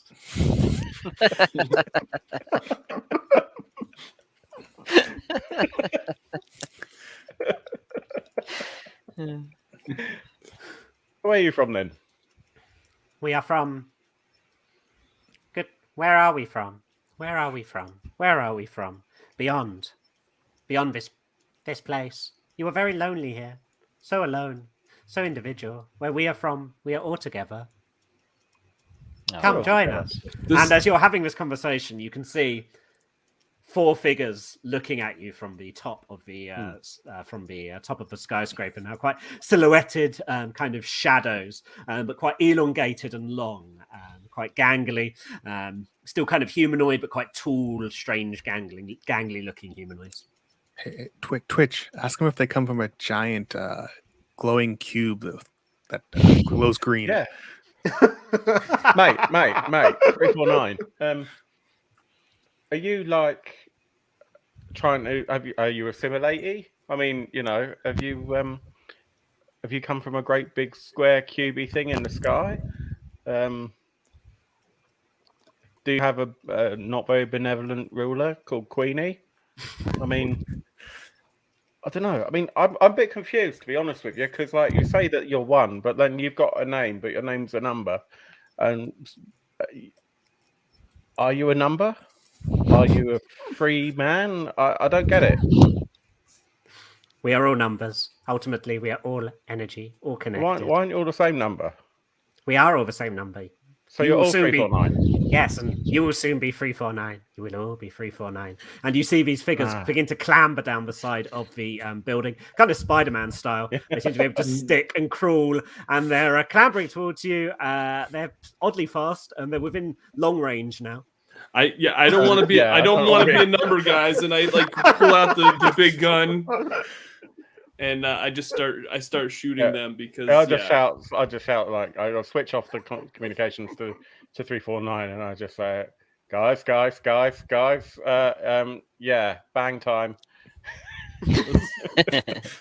Okay, so you've got your missiles out. Are you targeting one of them or something else? Just take the building down. So crates. Let's do that. Let's take the building down and give me a roll. You're definitely going to take this building down. You've identified it, but I think this is a question of more like, do you how good is the result? Sure. Yeah. That's an 18. 18, a very good result. What does that look like, and what do you want to happen effectively? You can be quite broad with this.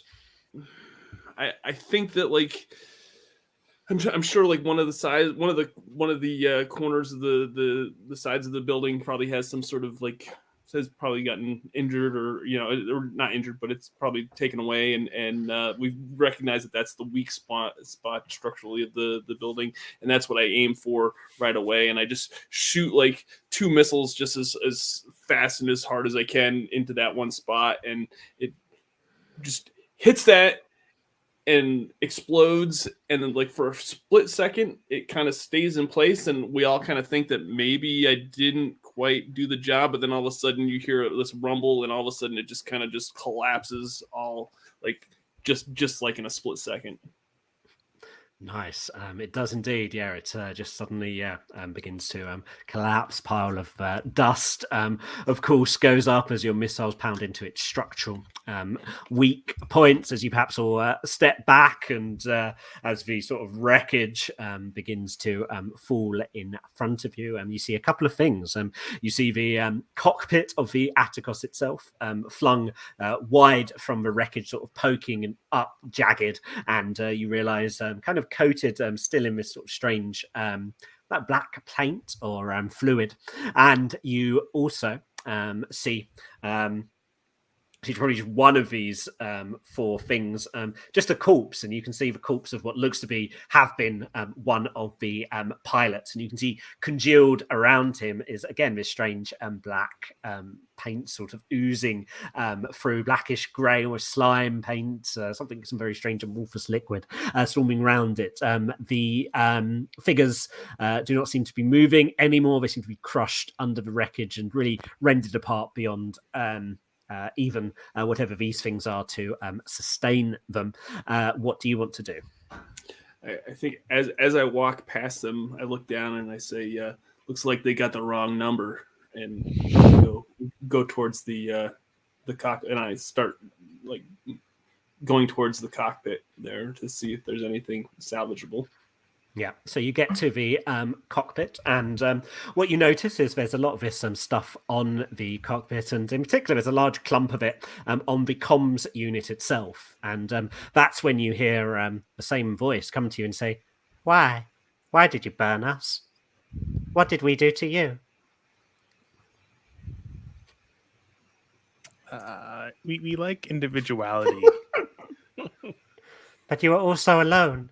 So very alone. And your energy, your reactors, so warm. Well, to be fair, there's 4 of us and only 1 of you. Is there now?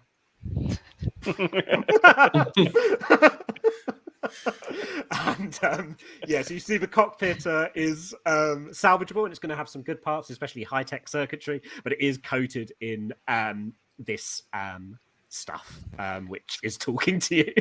And 349 juice. 349 juice. 349 juice. I have many juices. Do we want to try to like burn this I was juice just off? wondering that. I Yeah. was wondering whether or not it would whether a laser could effectively strip it off. Yeah. Some of that Gugon. You know, have you ever seen that product? Gugon. You rub it on, it takes the glue part off. Absolutely, yeah. So you, you'd be able to sear it off with a laser. It would do some damage to the cockpit itself in terms of salvaging it. So you'll probably, I'll just rule you lose a part of a potential salvage part from it, which I'll roll randomly. So you might lose a good part, but you might lose just something that like you don't want as much. Like the dimmer controls. Yeah, we don't need those.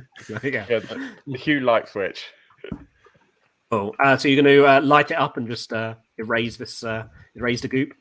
It's 349 goop. Let's do it. Cool. Okay, so you blast through, and you sear off the goop with your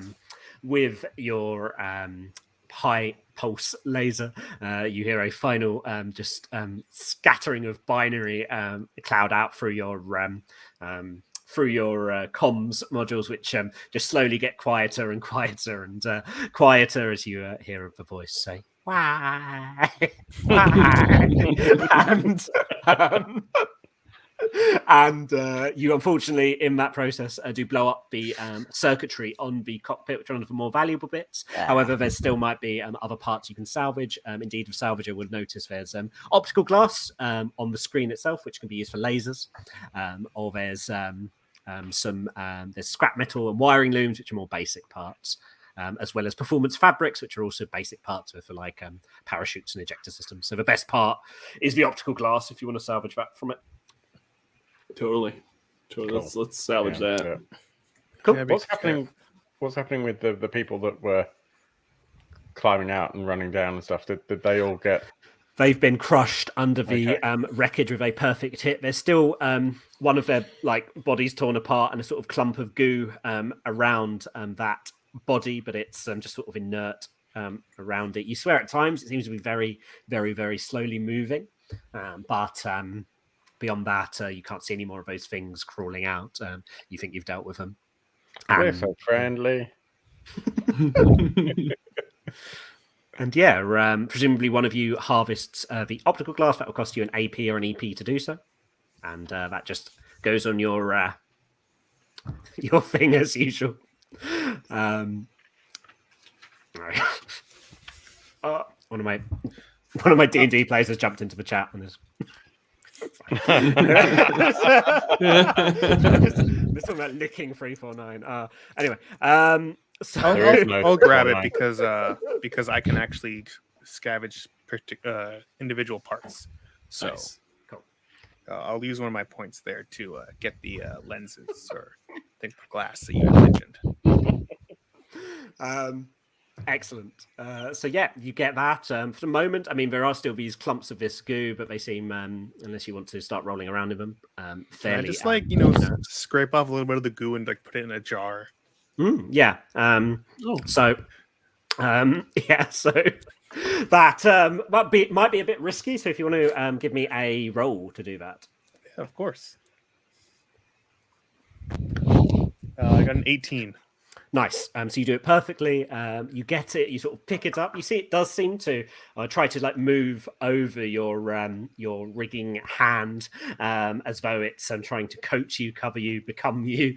But you manage to get it into the jar in time without any undue effects. Twitch, I'm gonna have to borrow this thermos for a little while. You'll get it back later. I'll try to wash all the 349 out of it. Brother, it's okay. You can keep it. I mean, that coffee was pretty much dead anyway. So you've got some 349 goop. I'll say that takes up an inventory slot. Rather You can keep that in your mech slot. So you can carry that just in your pilot has 6 inventory slots, I believe. Okay. So carry that in your pilot slot. I ain't having that in my mech. Nice and cozy in your cockpit. And as you're sort of perhaps cleaning up this area and looking out, you can see what looks to be explosions in the plaza, pounding out in the chaos of the plaza itself, a central area right in front of you. You see missiles streaking into the center of the plaza, and you can see some huge figure within the plaza itself, striding through. It's like mech-sized, but you can just sort of see a shadow from it, and you can see missiles pounding onto it. You can see that wyvern jump jet mech just sort of flying around and trying to shoot lasers at it, but it's not going down. It seems the corpos have woke something up in the plaza. What do you want to do?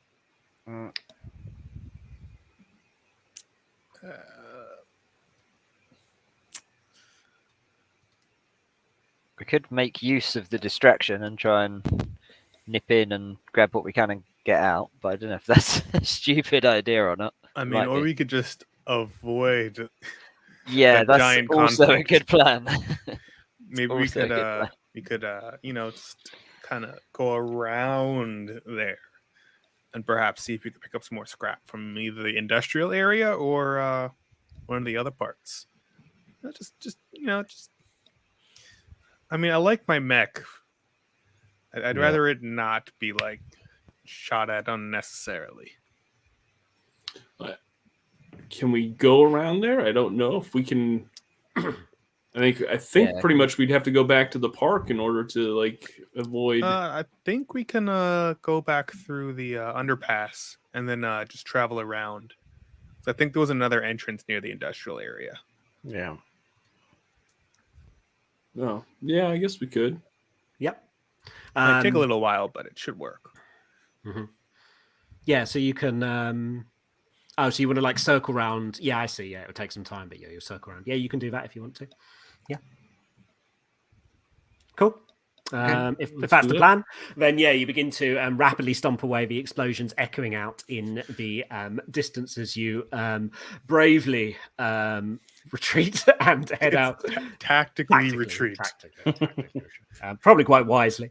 As you do so, you do get a sort of glimpse of this thing, which looks like this humongous 349 coated in bits of metal sheathed with parts of mech, and the core of it seems to actually be the parts of the core of the Atychos itself, and it seems to have completely subsumed this thing. It's about as big as one of these skyscrapers itself, as it stomps Godzilla style through the area, and the various corpo mechs attempt to deal with it as you perhaps wisely tactically retreat around. And with rapid pace head back towards the industrial head around towards the industrial area.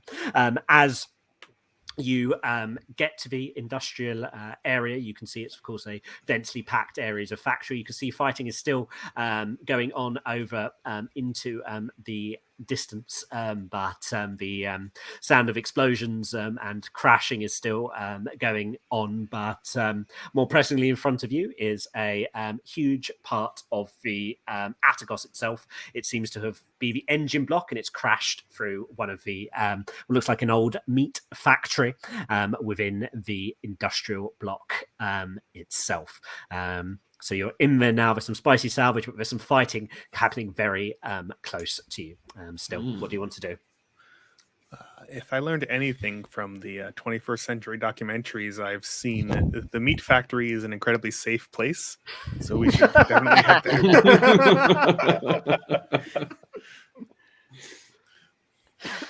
there. Sounds good to me. Let's do it. Excellent. So you bound into the very safe factory. The name of the company. Yeah, no, it is actually factory. The very safe meat factory. It's VSMF. Nice. And You can see there's the large engine block of the Atychos as you get nearer, but also as you get nearer and sort of go into the meat factory itself, you see a huddled group of wastelanders, about half a dozen of them, quite badly injured, it seems, from the wreckage itself. And they're sort of huddled up here. You can see a few beds and mats and lots of empty cans of meat, of course. Tinned meats surrounding them, as well as a few full dented cans as they look at you with fear and horror. Explosions coming out in the distance. What do you do? Oi, don't mind us. We're just here for this engine, and we'll be out of your way pretty quickly. As you call that out, you see sort of see one of them. It looks like a young, relatively young woman, and she's holding a even younger sort of teenage boy, and you see he's been like very badly injured, and she's like trying to like motion towards you and point out that like he's really messed up. He's got like a huge shard of what looks like wreckage in his leg, and it's unlikely he's going to make it. And they seem to be pleading with you almost to do something to help. I think at this point, Socrates, since he's a a veteran, a war veteran, he grabs a hold of the dog tags that he has on his around his neck, and he kind of like all of a sudden has like these like really vivid flashbacks of his comrade, his troops and everything in war, and seeing them get decimated, and some of those folks that didn't make it through the war like he did, and he knows that he has to help. We need to help this person, because and help them survive. Absolutely. So what do you want to do to help? I'm going to get out of my mech and approach form a protective ring around Socrates as he exits his mech. And I'm going to approach the family that has this injured boy. Mm-hmm. Yeah. So you approach. You can see they're very bedraggled. It does seem to be maybe two families here, and one with this boy. He's also sort of slipping in and out of consciousness. He's bleeding quite badly from this wound. It does look like a shard of fuselage has basically gone straight through his leg. You think ultimately he's going to need to be taken back to your crawler if he ever wants to walk again. You do have facilities in there to deal with injuries of this nature, and you think at the moment you could maybe patch him up either with some basic first aid, or you could just use your you have a healing foam actually, Socrates. Basically, I'm going to try to negotiate with the family and be like, listen, we can take him with us, and I can patch him up temporarily, but he really needs some serious help. Let me take him, and we'll take him back to our crawler and heal him up as best we can. And in the meantime, as I'm explaining that, I'm like taking out the healing biofoam that I have in my pocket. Oh yeah, the woman nods and says, "Please, he's my son, but he deserves a better life than his name's Sketch. Please, just give him a better life. Help him. We don't care about ourselves. We're just please." All right. Yes, and I'm going to administer the biofoam, and do I have a spot in my mech to like stash him away and kind of like put him like lay him down or something? Yeah. Okay. You'd be able to. You've got quite a large cargo deck in your mech. Quite a large cockpit in your mech because it's a anthropomorphic mech. So okay. Space. Yeah. So then that's once I've got him pretty much stabilized as best I can, I put him in the cockpit of my mech. Absolutely. So yeah, you stabilize him and get him in the cockpit of your mech, and this defensive circle around him is somewhat needed as you look up into the skies. There's sort of a big hole in the factory itself, and you see this wyvern mech that's been like flying around, shooting lasers down at this huge behemoth, and you see it actually just flying out overhead, and then you see this huge elongated black tendrily hand just slam into the wyvern mech, and it's enough, and you begin to see it crash down rapidly towards your position, and it going wildly out of control. What do you do?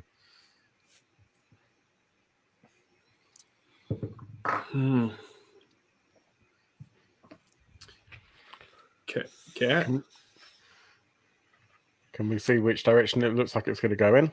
It's going straight towards you. Coming straight towards us. Okay. Yeah. Of course it is. Yeah. I mean, I could shoot at it and try to like.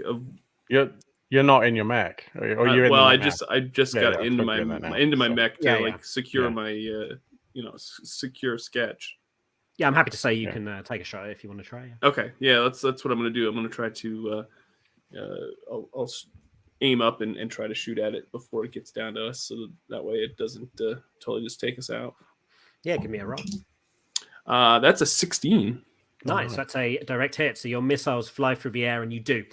You sear it apart, and it just sort of falls as a it splits in two, and they both parts just turn into shards and like crash safely, relatively speaking, on the ground next to you. These huge lumps of flaming wreckage, and that's, however, unfortunately, when you notice those bits of flaming wreckage are coated in this strange black 349 goop and seem to be growing legs. They're about the size of a light mech at this stage, each of them, and there's two of them now, and they're reacting fast. As what do you want to do?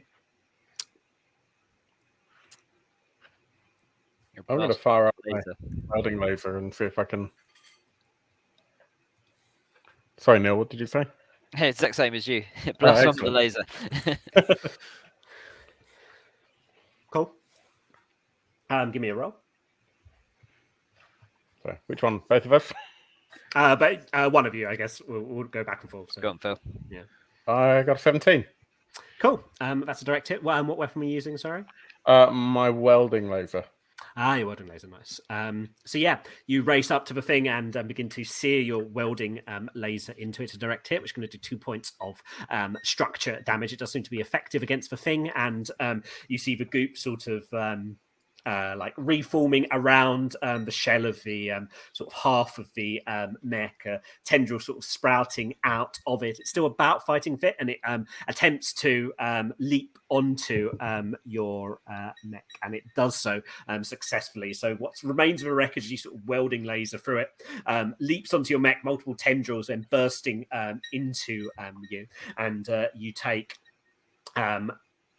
2 points of structure damage as it manages to successfully hit you and get on top of you, but it is quite badly damaged. There's another one sort of righting itself as well with all little tendrils and getting ready to pounce as well. These again are about size of light mechs, but sort of kind of with multiple legs, kind of quite fast, nimble, black, goopy, strange alien things. Does anyone else want to interject and do something? Guys, help! Can I just try to use my rigging arm just to like try to get that like 349 object off of Twitch? Yeah, totally. Give me. Like, I'm not trying to damage. I'm just trying to just knock it off. Yeah. So yeah, you swing your rigging arm around to knock it off, and if you want to give me a roll for that, see what happens. All right. I got a 2. Do you want to push? You know what? Yes, that's probably a good idea. So that gives you a re-roll. You do have to accept the second result. Okay, 15. Okay, so that's going to be a success, but you do gain 2 heat, and you're going to have to make a reactor overload check. So you're going to have to roll a d20, and if you get a 1 or a 2, your reactor is going to overload, and you might explode. So I got 2 heat, so Oh wait, what's the calculation for heat again? So the so your reactor overload check, you have to basically roll over your heat on a d20. Okay. Um, Gotcha. Okay, so I have to get over a 2. Yeah, to pass. Yeah, I got a 4. that's Oof. over. Yeah. Okay. It's dicey. So you're not going to overheat this time as you sort of get your rigging arm. You give it one swing, but the thing sort of clings on, and then you're like, and you push the reactor. You hear smoke and radiation bubbling from it, and you science, and you hit it again, and this time it's knocked straight off, and it's just flung into like long range, slams against the side of a wall, and sort of oozes and slides down, almost like Looney Tunes style, like, and lands on a sort of sprawled puddle on the ground. Certainly not dead, but out of the action for now. The other one does right itself and identifying Flea as a threat, leaps towards Flea and does hit you for 2 points of damage as it also manages to cling onto your reactor. Actually, it sort of seems to hone onto the reactor portion of your mech, it feeling the heat and wanting it, and then it sort of leaps on and begins to sprawl its tendrils over to you. And yeah, you take 2 points of structure damage, and it's on you now. Does anyone want to interject? Someone who's perhaps not acted yet. So I'm possibly risky. Apologies if this goes wrong. I'm going to back off again. I want to try and keep always at range. And I want to try and, as I back off, get the best angle I possibly can to be able to shoot my laser just obviously at the 349 creature. And of course, doing my very best to avoid actually hitting Flea in the process. Of course. Yeah, give me a roll. 2. Do you? I'll push it. I'll push it. Yes, I will push it. Got to. 16. Nice. So you also gain 2 points of heat, and if you can give me a reactor overload check as well, please. 18. Fine. Nice. So yeah, it's definitely over. So you push your reactor as well. Your pulse laser is overcharged and blasts into this creature. Were you trying to like fling it off as well, or were you just trying to just pound it for damage, basically? Just trying to hurt it. And sorry, you've got a long-barreled laser, but nonetheless, you steer into it. Yep. Yeah. For 2 points of structure damage, and it's badly damaged by that, as it sort of a hole gets seared into it, and it tries to like refill the hole, but it does sort of get visibly smaller, but it's still unfortunately clinging onto Flea, and in response to that, it attempts to completely like try and consume a reactor to like grow its horrible power, and it gets a 7 on the roll, which means it's going to have a tough choice, which I shall let Flea decide.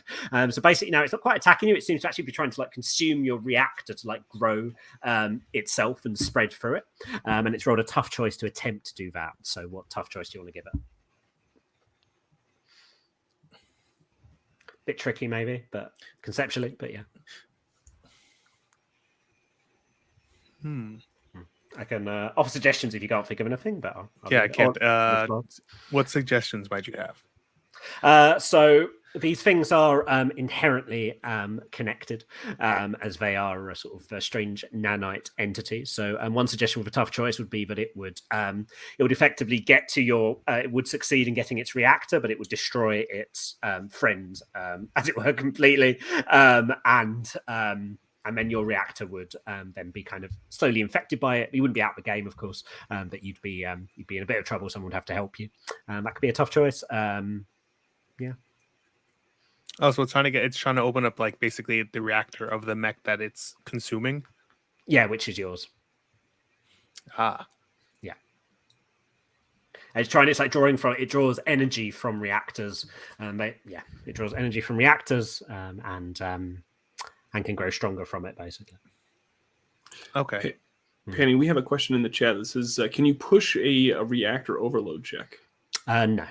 You can only push. Okay. You can only push base rolls, basically. Otherwise, you just have endless pushing, I guess, which could maybe be fun, but also, yeah. Okay.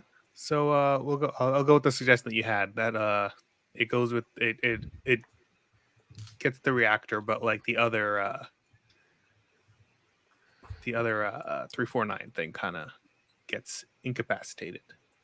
Yeah, I imagine they're sort of connected, and it just sort of fries its companion, as it were, so it can fully absorb the energy of the reactor, as they're all strange electromagnetic nanite things, and it does so. So its companion is destroyed, but your reactor is now covered in this goop that's beginning to rapidly spread over it as your reactor begins to heat up, and you're in danger of your mech being consumed by this thing and turning into one of those constructs or behemoths that you've seen. What does anyone to do to try and prevent this horrible fate?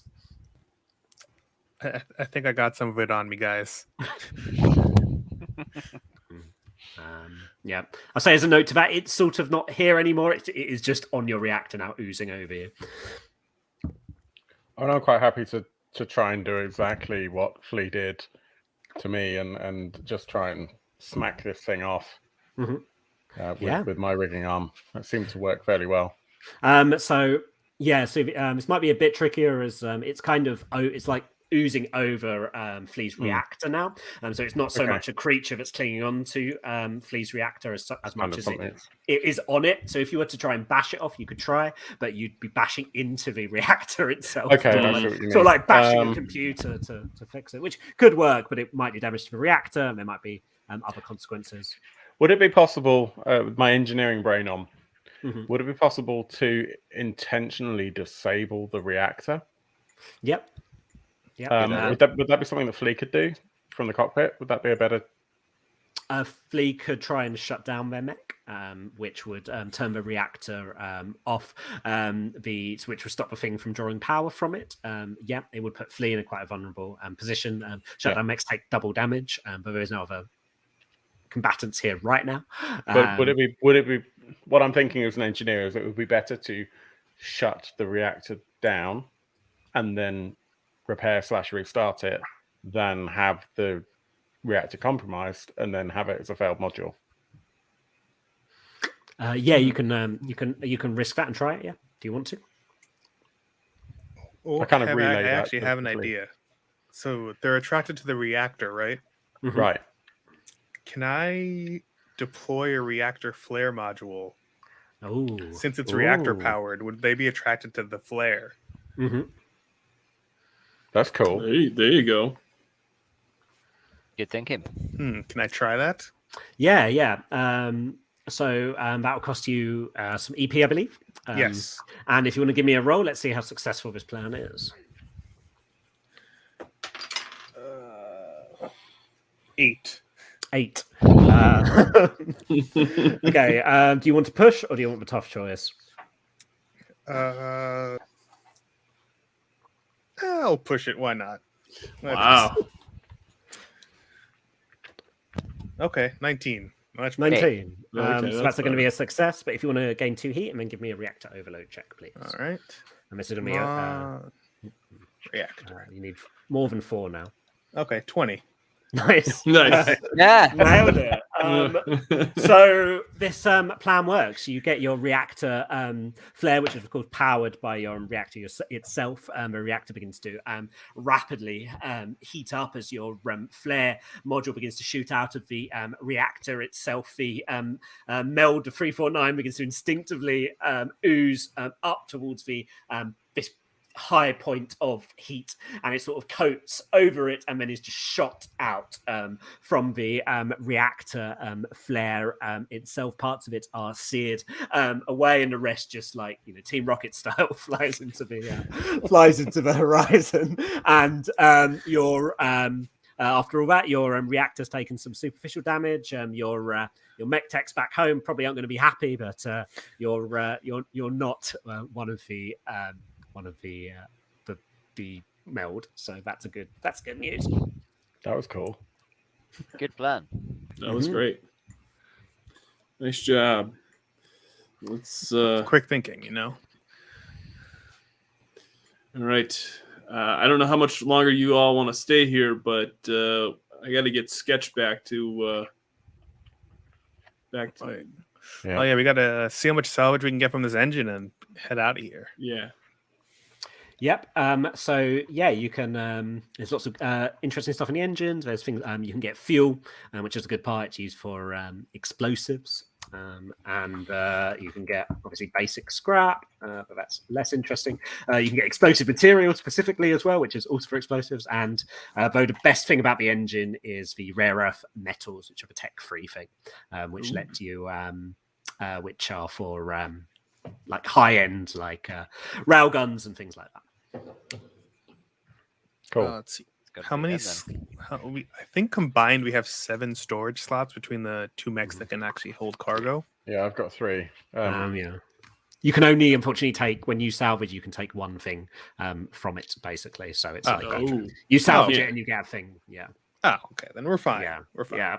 You've got a salvager with you, so the salvager lets you basically just choose, which is why I'm just telling you, because the salvager has a special ability. If you didn't have a salvager with you, you just get a piece at random, basically. So it's a bit more, dare I say, loot boxy. It's like you roll, and maybe you get the really cool stuff, or maybe you get something you don't want. And it's to sort of encourage lots of salvaging. So, and the intent is obviously it's really mashed up. You're only probably going to get one decent part from it. That you can then take back and actually use. So we'll take full advantage of the fact that I can choose what we take. So we'll get those rare earth metals. Nice. You do that. That's going to cost you an EP or an AP, and you pop that into someone's cargo slot, and you get out of Dodge, no doubt. Yeah. Yes. And you exit Hopefuls. There seems to be some dulled explosions still echoing out in the distance, but it seems the fight has finished. You're not sure who won, but you've seen one of the Kulpos go down already, and you can, as you sort of exit the city, still see this shadow of the behemoth crashing through it. So it seems the Kulpos didn't manage to finish their job. So they had one job. They had one job, and unfortunately, it was above their pay grade too. So as you head out back towards the highway, and how do you want to get back to your crawler? The highway's desolate at this point, I'll say as well. Just the wind amongst you. Yeah. We don't really want to go through the radical desert again, do we? Maybe it's a radish desert now. The mountains would be slower, but so long as you think Sketch will... I mean, how are we doing in terms of damage? See, that's the thing. We need to think about Sketch. Do we have several hours that we can probably go not the mountain pass?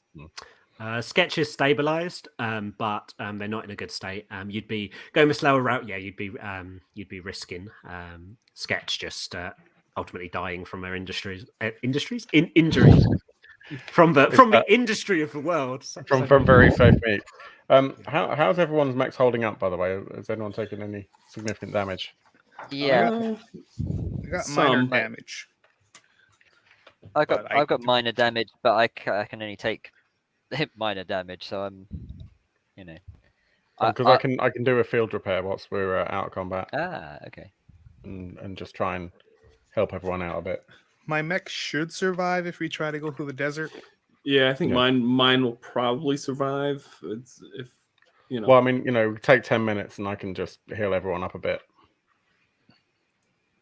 But literally, I feel like if we took the time to repair our mechs and then went through the desert, I think it'd still probably be faster than going through the mountain pass. That's probably true. Yeah, that would be true. Yeah, because it's going to be a good couple of hours through the mountain pass, and that's assuming you don't get into any trouble in the way. So, and we'd have to go. We'd have to go past that other city, which is risky in itself. Yes, that's true. So I'm going to spend 2 energy points then, and between Socrates and Catfish and Flea, there are 8 structure points available for you. Sweet. Okay. So I don't know how I'd like you 2 of them. If that's okay. Yeah, Flea, how many do you need? 2. But I two? mean, I'm doing pretty good. I don't need to be repaired. I mean, really. I mean, I'll should be fine. take 3 if you're gonna hand them out, but I wasn't gonna take So that many if I needed them. I mean, I'll take yeah, one. I can heal 10 in total. I've taken the 2 that I need, and there's 8 left. I'll take 1 then, and you could. Well, since yeah. take. There's going to be like a bunch left over. So Yeah, you so might it's as well- okay, fine. left, I'll so we take can all the. take as many as we need. I'll take the full heal then. All right. Yeah, I'm off. I'm Cool. all good then. Cool. So you take 10 minutes to patch everyone up. If you're also patching up and taking 10 minutes, you can sort of cycle and power down all your mechs if you want to reduce your heat. Oh, cool. All right, that's what I'll do. Oh, cool. Yeah, that's probably a good plan. There is a risk to that in that you'll be vulnerable when your mech's shut down, but you're Can we in take it sort in of- turns? yeah, We got- you can cycle it as it were, and you're in a fairly safe spot at the moment, relatively speaking. So yeah. Well, my heat's okay, other than the heat cap being damaged. Yeah, that can't repair, unfortunately, until you get back to your crawl. Remember, I think is going back into the desert going to damage our heat cap again? Yes, Yeah. it will. Yeah. Okay, so we should probably vent if we can. Mm. yeah, Yeah. it's sensible. Yeah, if you want to risk just shutting down your mech for 10 minutes as it all sort of gets repaired, you can. I feel like we should do a 2 and 2. Mhm. That's a good plan, guys. Yeah. Sure. So who's shutting down first? I'll shut down. Sure. And who's shutting down with you? I'll shut down. Cool. I'll stay powered up because I'm repairing anyway. So Cool, yeah. So you're repairing, and tense few minutes pass in this first section, and that's when you notice coming down from Hope Falls is a quite large and sporadic looking scrappy band. There's about 24 or so just look like wastelanders in scraps of clothing, and they sort of got a lot of them have like gas masks on and heavy overalls, and they're dragging on what looked like just a series of like runners, a huge reactor with them, and they're dragging it mostly by hand. They've got a large sort of mech with them. I say large; it's large relative to them. It's similarly, it's a light mech really. It's quite sleek looking though, and has a nasty looking long laser on it. And they've also got a couple of kind of scrappy mechs with them, but these are basically they're more like exosuits than mechs really. They're like power loaders almost, so quite easy to take down. They don't have much in the way of weaponry. One of them seems to have a machine gun loaded on the side of it. The other one seems to be unarmed. And they're sort of dragging this reactor down towards you, and they do spot you sort of repairing up. What do you do? So hail them. so myself and Socrates are still down, right? At this point? Yeah. Okay. Yeah, so I guess, well, as I'm being repaired, but I'm still powered up. So can I use my mech as normal at this point, or? Yeah, if you're powered up, you can use your mech as normal. Yeah. Yeah. Okay. So in that case, I will see if I can get them, or I guess maybe it would be their mech on comms first of all. Cool. Raise them. Yeah, so you get their mech on comms. There's a crackle, and you hear a voice, and she says, "This is Artemis of Scrapper's Bluff. We're coming down with this reactor, salvagers, and we want to make it clear it's our reactor. It is not your reactor. We need it, but we do not mean any harm beyond that." Very well. Well, to the finders keepers, as the scrappers rule goes. So likewise, we mean you no harm. We're just out here salvaging as well on our own. So we're happy to leave you be. Oh yeah. You would know reactors. This looks like a full reactor, so this is a rare case of a full lump of salvage, as it were, like an intact piece of salvage. And reactors are one of the most valuable things you can get, probably worth at least 30 scrap or something like that, which is why she's being so particularly protective over it. Yeah, but she calls back and says, thank you for honouring the salvager's code. I was once like you before a crawler bit the dust a lot of years ago. Damn Evantis took it down, but I saw them get a pasting in Hope Falls, ram their tails between their legs. Just a couple of them alive. That big one in the Gladiator, and one of their sentinels. The rest got torn apart by that thing. Don't know what it was. Do you know anything about it? We saw it too. It seems to be called 349. 349. So some kind of strange alien Nanites. construct, but very powerful from what we've seen. We took down a couple of smaller portions of it, but we kind of hot-footed it out there ourselves. I think you did the right thing to grab and go. Yeah, she says, what are Avantis messing with if they've got something like that spreading in the city? I hope it stays there and doesn't come to our poor little settlement. That's the last thing we need. We just got our reactor malfunctioning, but this one will replace old Betty.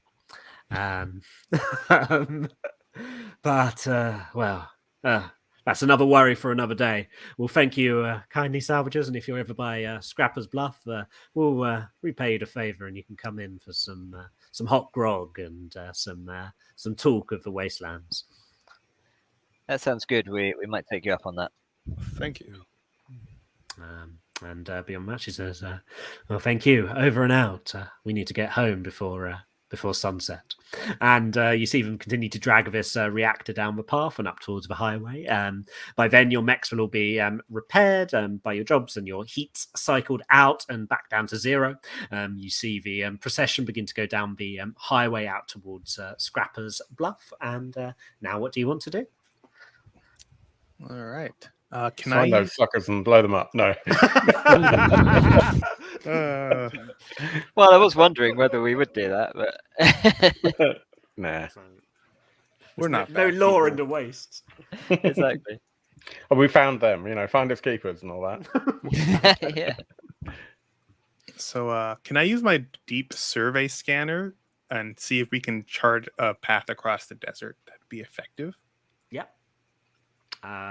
Yeah. I know the regular survey scanner wasn't powerful enough, so I'm going to try the deep survey scanner. Nice. So you can spend EP on this, and this is an ability that really just happens. So you begin to scan the desert, and you do see an underground tunnel network within the desert itself. It seems to be strangely shaped. It's like sort of spherically shaped, large, sort of irregularly, as though something has tunneled through it. Rather than it being constructed in a more meticulous fashion. It seems to head down towards the center of the desert, towards that location where the factory was, and then it seems to split concentrically, just sort of split out basically, and go towards the north, the east and west respectively. One tunnel sort of up towards where your crawler is, and the other out towards the further end of the desert. And so it's a sort of large interconnected tunnel, and you can identify an entrance to it quite close to your position, actually. And it goes, as I say, through the factory, which sort of acts as almost a crossroads, and then splits out back into the desert. All right. So tunneling through the desert. Has anyone seen Dune? One of those old documentary movies that Flea keeps going on about. Yeah, documentary about. So I guess there's tunnels that we could take that might be a little bit safer from a radiation standpoint through the desert, but I don't know if whatever made the tunnels are still there. So we'd have to take a risk. I wonder if it's even possible, because we saw the circular hole in the factory, didn't we? I wonder if it's even possible to take the tunnels, pop up, see if there's anything useful in the factory, because there was that fallen mech there. See if we can get some salvage back down into the tunnels and through. As long as we don't get eaten on the process. And, I don't know if it'd be worth it to do that. We might want to We Might be a do bit risky. we do have Sketch that we need to kind of get. Oh, I forgot about him. Yeah, we need to. Sorry, Sketch. Sketch is just laying in the cockpit. Yeah. What's that noise? I think I'm gonna try to. I think I'll save the output of the scan, and then we can circle back here later on. Since now we have it like all mapped out. So, especially since it leads directly to the crawler. Yeah, sure. So we might want to take the risk and just go and just overland it. For now, at least. We don't know what's down those tunnels. We did. Okay. So yeah, you decide to take a risk, mark it on your map, and then decide to just travel as fast as you can overland to get poor old Sketch back to the safety of a crawler, where you can get him in the old the bio repair pods and fix up his leg. And the desert continues to be searing hot, but you're a bit more seasoned at this now, fortunately, relatively speaking, it's a safe journey back, kind of fast when you do all take, unfortunately, a point of structure damage as before, and your heat maximum is reduced by a further 2. However, as you range across the desert, half an hour passes, then an hour passes, and you can finally see the safety and home of your crawler out in the distance as the late afternoon sun beats down upon you, and the hangar, and you hear the sort of comms from your crawler now, and the comtex on board, and say, we're locating you, heading out from the desert. Is the mission successful, salvagers? Yes, we managed to acquire 3 pieces of level 3 tech and 2 pieces of just regular salvage. Also, we're requesting emergency medical aid as we have a seriously injured child with us. It's a excellent work, salvagers. The Union will be pleased. We're going to protect the biopods now. A new recruit could replace the last one we lost on the mission. And we'll get the hangar bays ready and open for you now, and get ready to range out from this area and go into new grounds. And you see the huge hangar bays of your mech open and welcome, and the mech techs and a few of the entourage, your friends and family and whoever else on board waiting for you, happy to see you safe, and with lots and lots of nice salvage to keep you going. And I think that's a good time to wrap this up as you get home successfully and triumphantly. Nice. Yay. Nice. Yeah. And then Flea takes a swig of his coffee. As the sun sets. Oh, that's right. We have some of that 349 goo. That, I'm not a bad person, but like I was like, we could have offered them coffee on the road as they were driving the reactor. There you go. That would have been wonderful chaos. That was great. Yeah. Well, thank you all so much. Yeah. Well, thank you so much, Panny, for coming on and running this. I'll remind folks that if you would like to back the Kickstarter, there is the link in the description below. And then if you'd like to actually play it out, play this scenario out, you can actually download the Salvage Union Quick Start. It's available in the description down there below the Kickstarter link, and you can try this out on your own. It's as you can see, it's pretty wicked setting. I love it a lot, and it's, like I said, it's probably one of the biggest Kickstarters that I've backed in quite some time. So, I try. We kind of talked about this in the interview session, where once you get involved in Kickstarters, it's hard not to back everything that pops up. But I've been trying to hold back a little bit more, but this one definitely sucked me right in. So I really appreciate you coming on and showcasing this for us, Panny, and you have a couple more stretch goals that you're trying to unlock before these last few hours are done. We are indeed, yeah, and of course, thank you all. That was a lot of fun, and I hope you all enjoyed. And indeed, yeah, we were at so we got 90k, which unlocks a Culpo patch, which you can sew onto your jacket or whatnot, and that will go to all backers at any physical level and can be an add-on as well.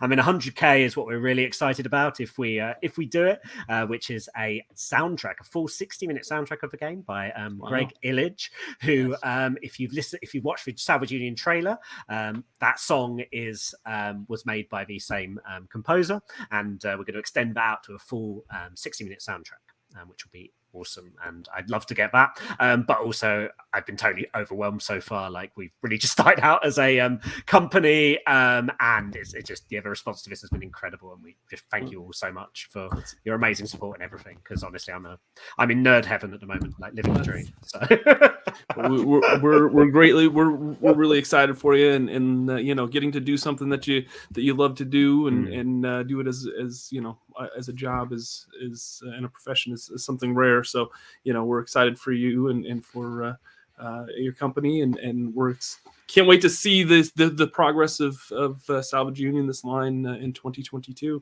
to start the new year. Kendall says, thank you for the live stream. This is my most anticipated game coming up. That's awesome. Thank you, Kendall. We appreciate you tuning in. We appreciate everybody that joined us live and was part of the chat. It's always a pleasure to have everybody join us.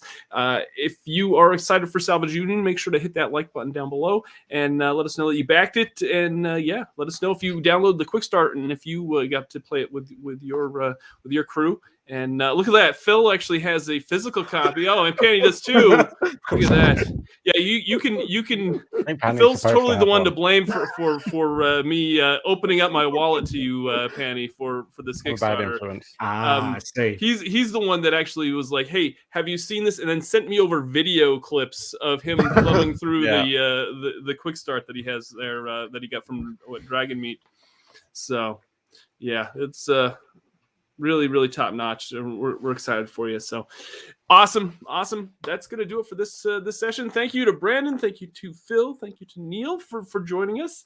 Panny, we'll be glad to have you on whenever you have another project that you want to come on, or if you ever want to come on and join us again, you're more than welcome to. Thanks to everyone for joining us. This has been Victory Condition Gaming, because winning shouldn't be the only victory condition when you get to the table. We'll see you next time. Bye now.